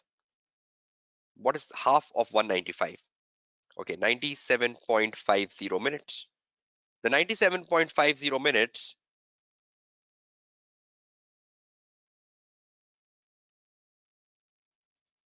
should be spent on what? The question number one. So the ideal time for question number one is 98 minutes. Round it off. 98 minutes. Finish it off. The maximum. Now in the 98 minutes, you are reading. In the 98th minute, you are planning. And in the 98 minutes, you're writing because you took the 15 minutes into it. Can you write without reading? Can you write without planning? 98 minutes, you have everything. Now, I have always given this rule of thumb to everyone so many times in my webinar. I might be repeating it, but I should repeat it because there might be many new students. Out of the 98 minutes, one fourth is the time you spend on reading and planning, and three-fourth time you spend on writing in the exam. This is an ideal threshold given by ACCA. Then one-fourth time should be spent on planning. I hope over the last 4 days, you have found the importance of reading and planning. You have found how important reading is. It helps you get a better answer. So, what is the one-fourth of 98 minutes which you should spend on reading and planning the first question?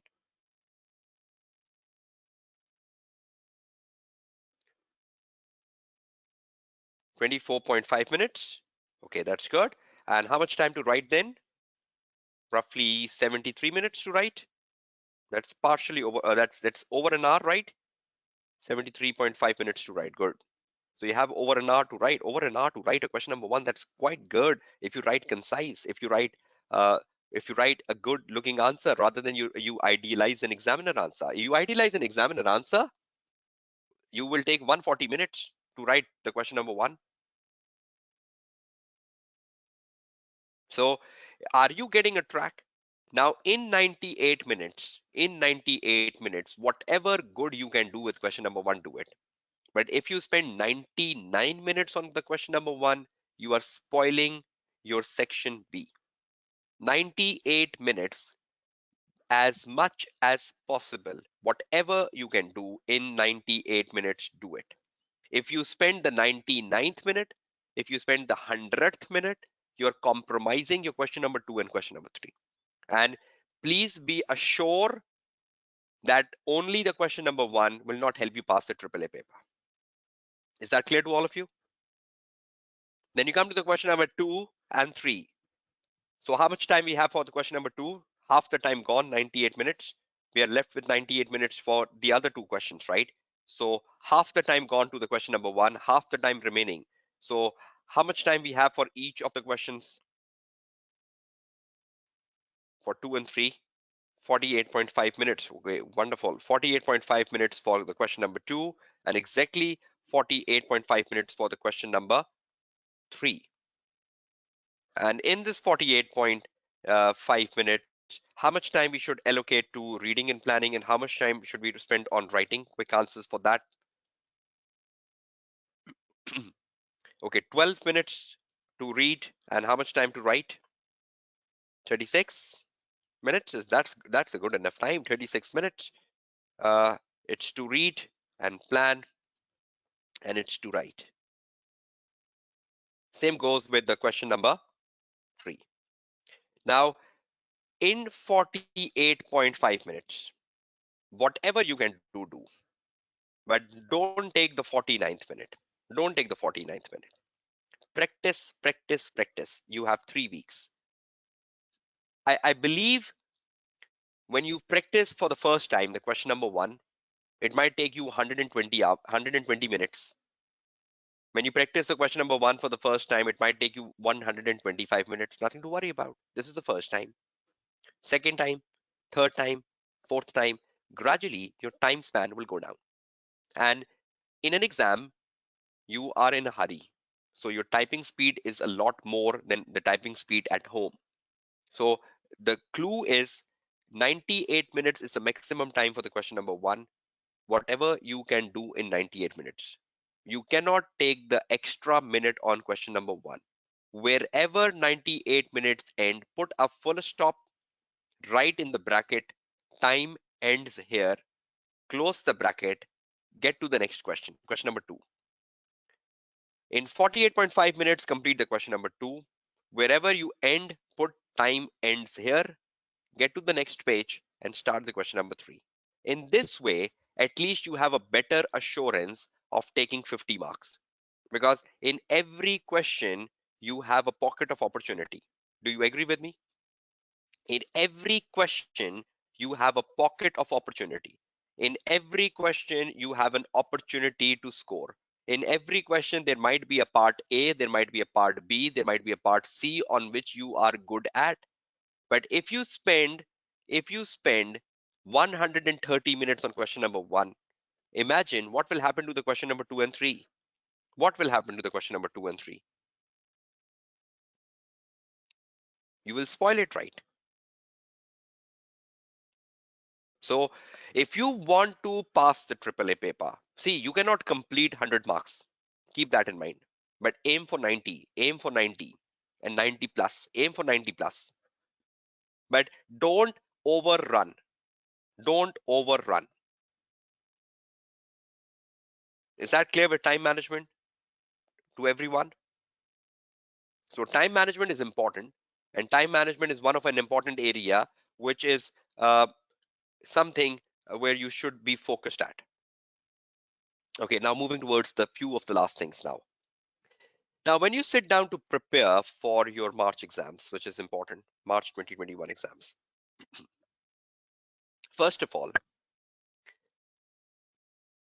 you should ensure that your focus is on 6 recent papers, which I've been guiding you every day. 6 recent papers. Your focus has to be on 6 recent papers for the topic of risk, for the topics of ethical, professional, and quality control issues, for the topic of evidence, for the topic of procedures, for the topic of reporting. Focus on 6 recent papers for these topics. Now, when you look at the other papers, like other assignments, for other assignments, you need to focus on the 6 recent ones. But in 6 recent one, you will find very less paper for other assignments. So you need to go to the old papers recommended during webinar. Recommended during webinar. I hope you have taken the notes of that. So for other assignments, the 6 recent one, but you will get very few of them where other assignment have come. So old papers recommended during webinar would be good. Now, for the knowledge areas, I've already given you the clue. For the knowledge areas, you need to go down from 2014 to 2020, and you will find lots of knowledge areas which can really be helpful to you when you're preparing for exams. So first, the focus areas, then the other assignments, and then the knowledge areas. That's how you go down splitting your past papers, and you go and make a good start to your preparation for AAA. The next thing, after the past papers is the articles. Over the last few days, I've recommended the reinforcements of articles. Read articles. The 5 technique articles are must. The 5 technique articles are must. And then the list of knowledge articles given to you. List of knowledge articles given on day 5. Okay, out of the articles. Examiner reports. I would prefer that all of you, EPQ Rabia Ali is ethical, professional, and quality control issues. We did that on day 2. Examiner reports, read them. How many examiner reports to read? The latest 6. The latest 6. Read them. If you read the latest 6 examiner reports, believe me, you will find so much constructive criticism which will really help you improve your quality of answer on the 1st of March when you have your exam paper. You will get so much constructive criticism from this, which will help you improve the quality of answer. And I hope you remember the self-appraisal technique I've given you in the webinar. Self-appraisal technique, you will stick to that, everyone. So this is just like a summary of things we've gone over the last 4 days. The reinforcement of reading examiner reports, the reinforcement of reading articles, the reinforcement of the self-appraisal techniques. Now, you have, I think you have like 3 weeks before exams, everyone. And in this 3 weeks, you need to formulate a strategy. You need to formulate a strategy based upon where you are today. Now, every one of you has to ask a question to yourself. Today is the 6th of Feb, right? 6th of Feb, 2021. Where are you today in terms of your preparation for AAA? This is an answer which only you can give. Now, wherever you are today, when is your exams? 1st of March. Is that right? 1st of March 2021 is your exam day, right? And you have to, your goal is success. Everyone goal is success, right? But are you planning success carefully? Are you doing something for success carefully? Today is the 6th of February. On the 1st of March, you have your exams where your goal is success. Are you doing something brilliant for it? Are you doing something for it? Now, in between 6th and the 1st of March, you have to do lots of things. Now, for some student, they might have studied a lot and they say, okay, we are very secured. And for some students, they might start to study from today. There might be many students in the webinar today who might start to study from today. Shocking. There might be some students who might have done 50% of the P7 or 40 to 50% of the P7 by now. You're very good. You're in an ideal position, right? And exactly, some of you have jobs. Some of you have other papers in March along with AAA that increase the burden, that increase the pressure. So you need to make a realistic plan that how would you go about from today to your exam day. You need to make your self appraisal very carefully. How would you go about? Have you read articles? Have you not?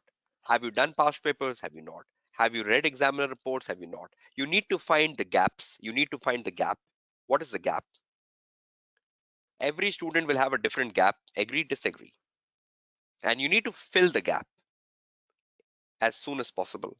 Because if you fill the gap, then only you will come to success, otherwise, not. Now, ask a question to yourself. Have you read reports? Ask a question to yourself. Have you done the knowledge areas?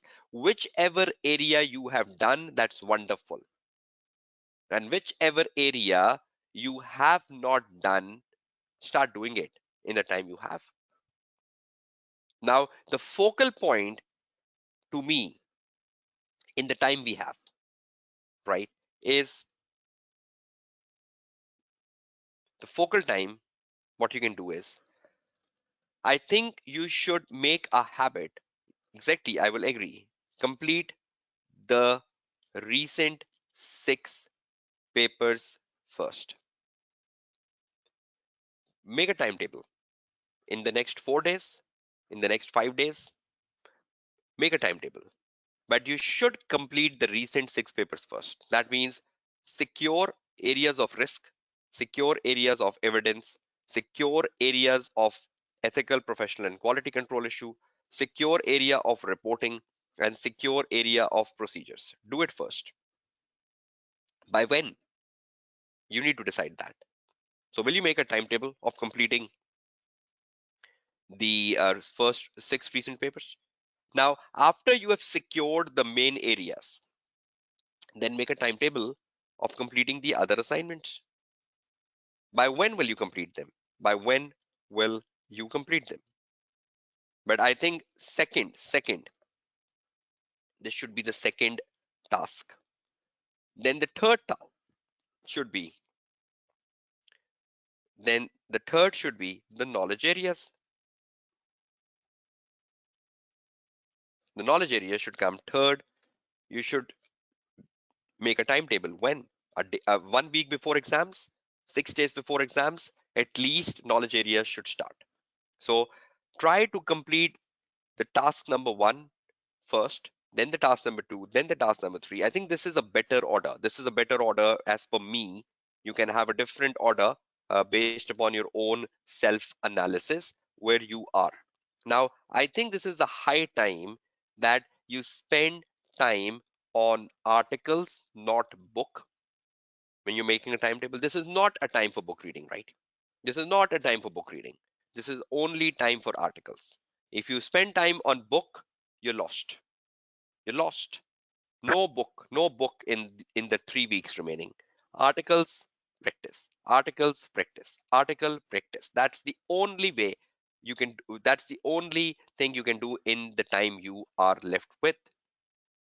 If you go reading with books, believe me, you will be lost somewhere. And you will not be passing the AAA paper then.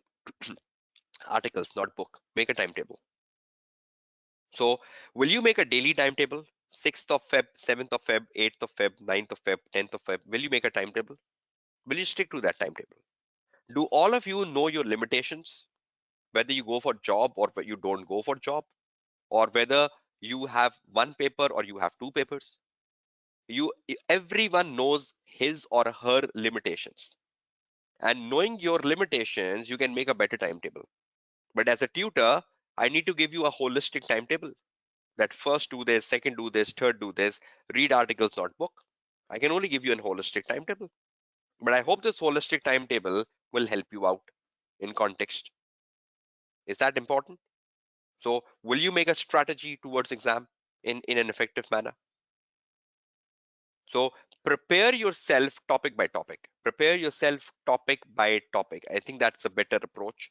Go topic by topic. Complete topics by topics. Risk done, evidence done, EBQ done, reporting done, procedures done. Okay, start with other assignments. Start with knowledge areas. I think knowledge areas, even if you start knowledge areas, I think 7 days before exams,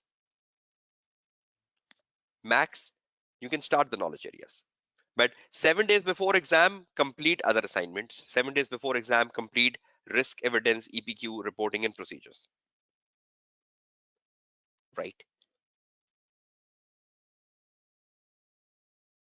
I'll recommend some of my webinars to watch on procedures and evidence over the WhatsApp group. Right. I cannot just remember them randomly, but I'll recommend them on the WhatsApp group. So just wait for that. Right. So is that timetable strategy clear to all of you? Will this timetable strategy be executed in the next 24 hours? Will the timetable strategy be executed in the next 24 hours? Will you make a timetable, everyone? So I hope such techniques will help you out. Such techniques will help you devise a better approach towards attempting the AAA paper, right? I hope that is important, right? I hope that's important.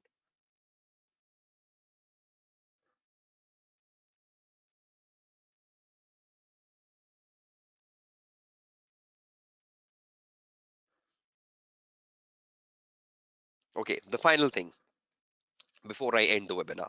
Now, you know what to do, you know how to do, you need to make a self timetable for yourself, right? Uh, See, every time, whenever the exams are near, the students start asking the tutor, what are important areas for March 21? I think this is an illogical question because a AAA paper uh, has the AAA paper is a very organized paper, right? The AAA paper is a very structured paper. You exactly know what comes in question one, you exactly know what comes in the section B, so you can plan yourself, right? Now, ideally, if you look at the AAA March 21 paper, I'm not making the paper, right? I am just idealizing it. Question number one, question number two, question number three. Now we know, even before entering the exam hall, that the question number one is a question set at the planning stage. I hope you all agree with me. The question number two is an open question now. The format, there has been a vice versa element, and now the question number three has become a completion and a reporting question since the last two exam settings. Completion and reporting question. Okay, now when you look at this and you look at the planning stage, at the planning stage, I need to be good on risk.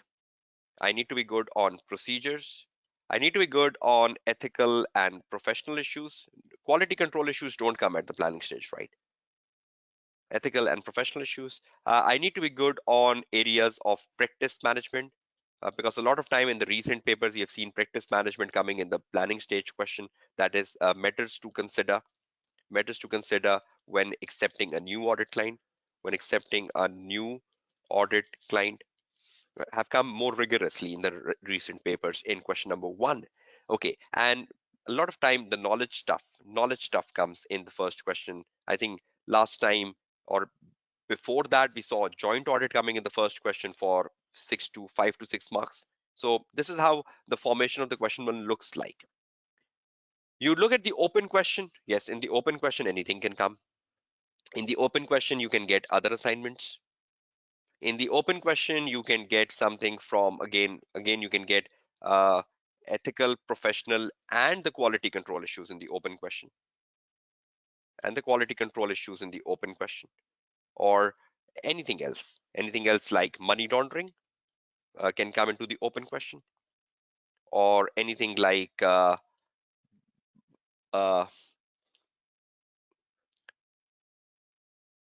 auditor liability.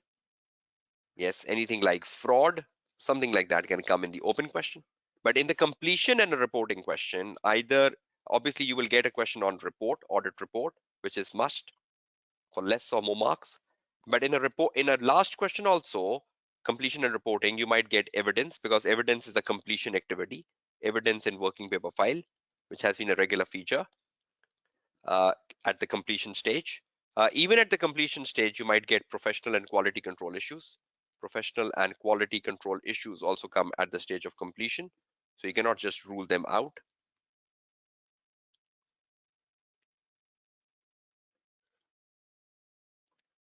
Other assignments, right? Other assignments. Social and environmental audit is other assignments, right? Audit of performance information, basically social and environmental audit. KPIs is basically the audit of performance information, which we have covered today, right? So you're using different jargons for something which is defined in the syllabus as audit of performance information. Okay, so question number one, is that structured question number one? Mostly we get things like this in question number one. Mostly is this the way we get the question number two? Mostly is this the way we get question number three? Now, you know the strong areas of which are must. Risk and procedures are must in the question number one. Rest, we don't know. In question number two, other assignments is the more regular feature. Rest, we don't know. In question number three, audit report is a very common phenomena, and evidence is a very common phenomena. Rest, we don't know. What can come, what cannot come. So you should plan the control of the topics. Now, I'm not giving you the important topics. I'm giving you the structure of the question number one. I'm giving you the structure of the question number two. I'm giving you the structure of the question number three, which will be beneficial to you to prepare for topics. Can you make a checklist at home like this? Okay, have I done risk? Tick. Have I done procedures? Tick. Have I done ethical and professional issues? Tick. Have I done practice management? No, I still have to do it. Have I done the knowledge stuff? No, I still have to do it. Okay. Other assignments? Have I done it? Okay, yes. Money laundering? No, I still have to do it. Can you make a self appraisal in next few hours of this question one, two, and three? Where are you standing? Where you need to focus on? Will this help you? Will this help you, everyone? Will this help you find your missing areas where you need to focus on in the next few days? So, how much confidence you have on question one as of today? As of today, how much confidence you have on question two? How much confidence you have as of today on the question three? If you do this analysis, it will give you a very good timetable setting strategy. You can set a very good timetable for you after you do your analysis where you stand in terms of the three questions. Now, over the next few days, I'll be very active on my Facebook page, which is my AAA by Kashif Kamran Facebook page. I'll be posting some very important informations for March 21 exams, some valuable tips and techniques, because these tips and techniques keep popping in my mind. And I need to put them on the social media for the benefit of many. So if you are on the Facebook, and you are part of Facebook, so please do visit my page on a regular basis so that you can get the tips and techniques. I'll be posting a lot of videos on exam preparation for AAA, I think over the next 1 week on my YouTube channel as well. So I prefer that you are part and parcel of that as well. It might give you some wonderful discussions. My previous webinars, I hope you watch them. The December webinar 2020, the March webinar 2020, and December 19 webinar. Minimum, along with March 21 webinar. This will give you a wonderful source of preparation towards your exams coming up in March 21. So as a tutor, I, I, I can only pray for your success, right? And honestly, I want that you all find the right strategy to pass. I'm really worried when I see a student failing in a AAA paper. And I have amazing stories to share with you. I've seen students failing for last 10 consecutive exam sittings. Imagine, when will you find the right strategy? When will you find the right strategy? Someday you have to. So perhaps this webinar might give you the right strategy. It's not me, it's you. You need to find the right strategy. You need to find the right mechanism.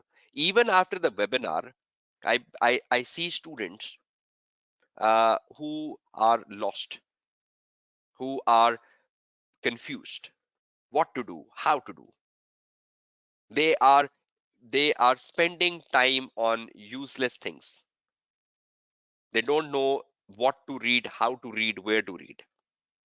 They're scattered. You don't spend time on the AAA website, which is the page of ACCA, a AAA page.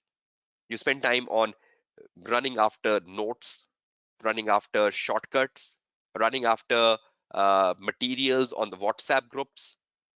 No, you need to find a serious strategy. I've seen so many times the flood of messages on the WhatsApp group sharing stuff of institutes, other teachers, notes, summaries that confuse the other students. You need to have your own resources, and you need to ensure that your resources are fitting the definition provided by the tutor in the webinar. But I've seen so many times the student keeps sharing the PDF versions of notes and summaries, whatever resources. And is that not distraction, honestly? Is that not distraction, honestly? It is. So you need to find a clue of your own preparation, and you need to spend very less time on the social media in the next 3 weeks. The less time you spend on smartphone, the less time you spend on the social media, the less time you spend on any extra activity you do is better for you. Spend more time on AAA. Control, give better time to AAA. You might waste 3 hours on Facebook, 3 hours on WhatsApp, looking at the group messages. Okay, what is the group message today on the P2P group? Okay, what is coming on the P2P group? No, study. That has to be a focal point.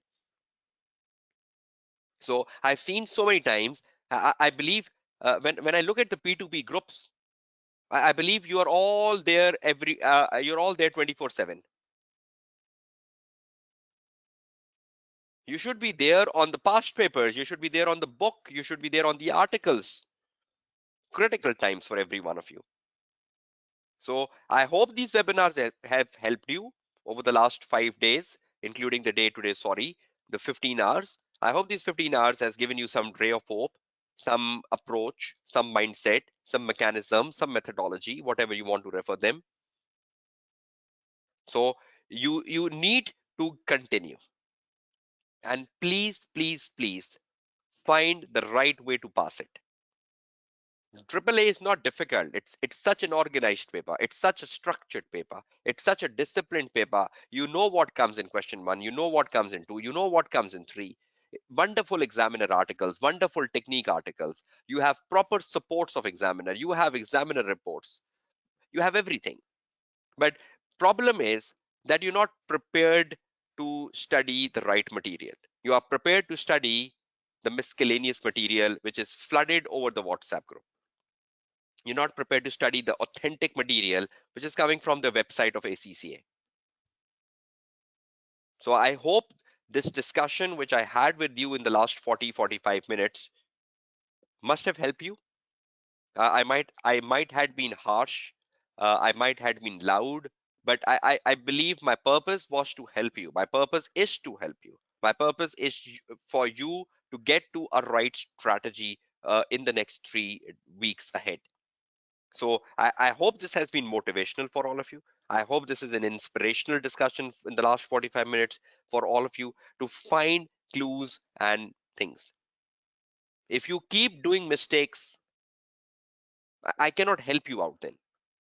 Every time you do silly mistakes and you fail, it's time you find the right strategy,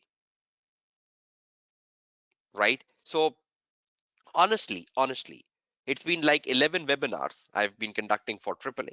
And in every webinar, I get amazing bunch of students. And in every webinar, I get amazing bunch of students who are so inspirational. But uh, you need to find the right strategy. I've done, in 11 webinars, perhaps I think I've taught the entire AAA paper. 11 webinars from March 2018 to March 2021. It's been a 2 years journey. And in this 2 years journey, perhaps I think I've discussed every important aspect of AAA. Honestly, there is nothing much left. But it's for you to find the right breakthrough now. So, all of you in my live webinar today and who have participated enthusiastically over the last 5 days, I wish you all success. I wish you all success in the March 2021 exams. I'm still there with you on the WhatsApp group. If whenever I get time, I can drop some messages on the WhatsApp group. I can drop some interesting things on the WhatsApp group, but not flooding them. You must have seen that I normally post very few messages on the WhatsApp group, just one time a day, and you keep posting messages 24/7, right? So please, all of you, make a study plan in the next 24 hours. Make a study plan in the next 24 hours, and every student study plan will be different, and your study plan is the best for you, right? So make a study plan, sit down and start studying, and avoid distractions. Whatever distraction is in the environment around you, avoid it. So find the distractions in the next 24 hours. What distracts you? What distracts you? Avoid that for the next 3 weeks and focus on your studies. Focused on your studies. So I hope all of you had a productive 15 hours of this webinar, right? Uh, that's interesting, Asad. Examiner answer is a big distraction for me, so just sideline it. Who says study is the examiner answer? I think you idealize it. You idealize it, and that's the way. I think the examiner answer is the most important document for student, right? So avoid it. Okay, if you can just quickly drop your feedbacks for the overall 15 hours of the webinar, I would be really happy to see that because I'm just into the wrapping up phase now of this webinar, which was stretched over the last 15 days. I also believe that the COVID has impacted the last 1 year of students' journey in ACCA. A lot of time the exams were called off. A lot of time the exams were shifted from paper to computer based. But I think uh, in all that context, there have been success stories. There have been students who have given paper and passed papers. So you need to find the best strategy for the 2021 exams. This is the very first exam sitting for 2021, and you need to get a breakthrough in this, right? So uh, thank you very much for your feedback. It's been wonderful interacting with all of you over the last 5 days. Wonderful. I almost remember names of few students who have been a very regular part of my sessions, my live sessions, and that's wonderful that I can remember your names, and for future as well. Okay.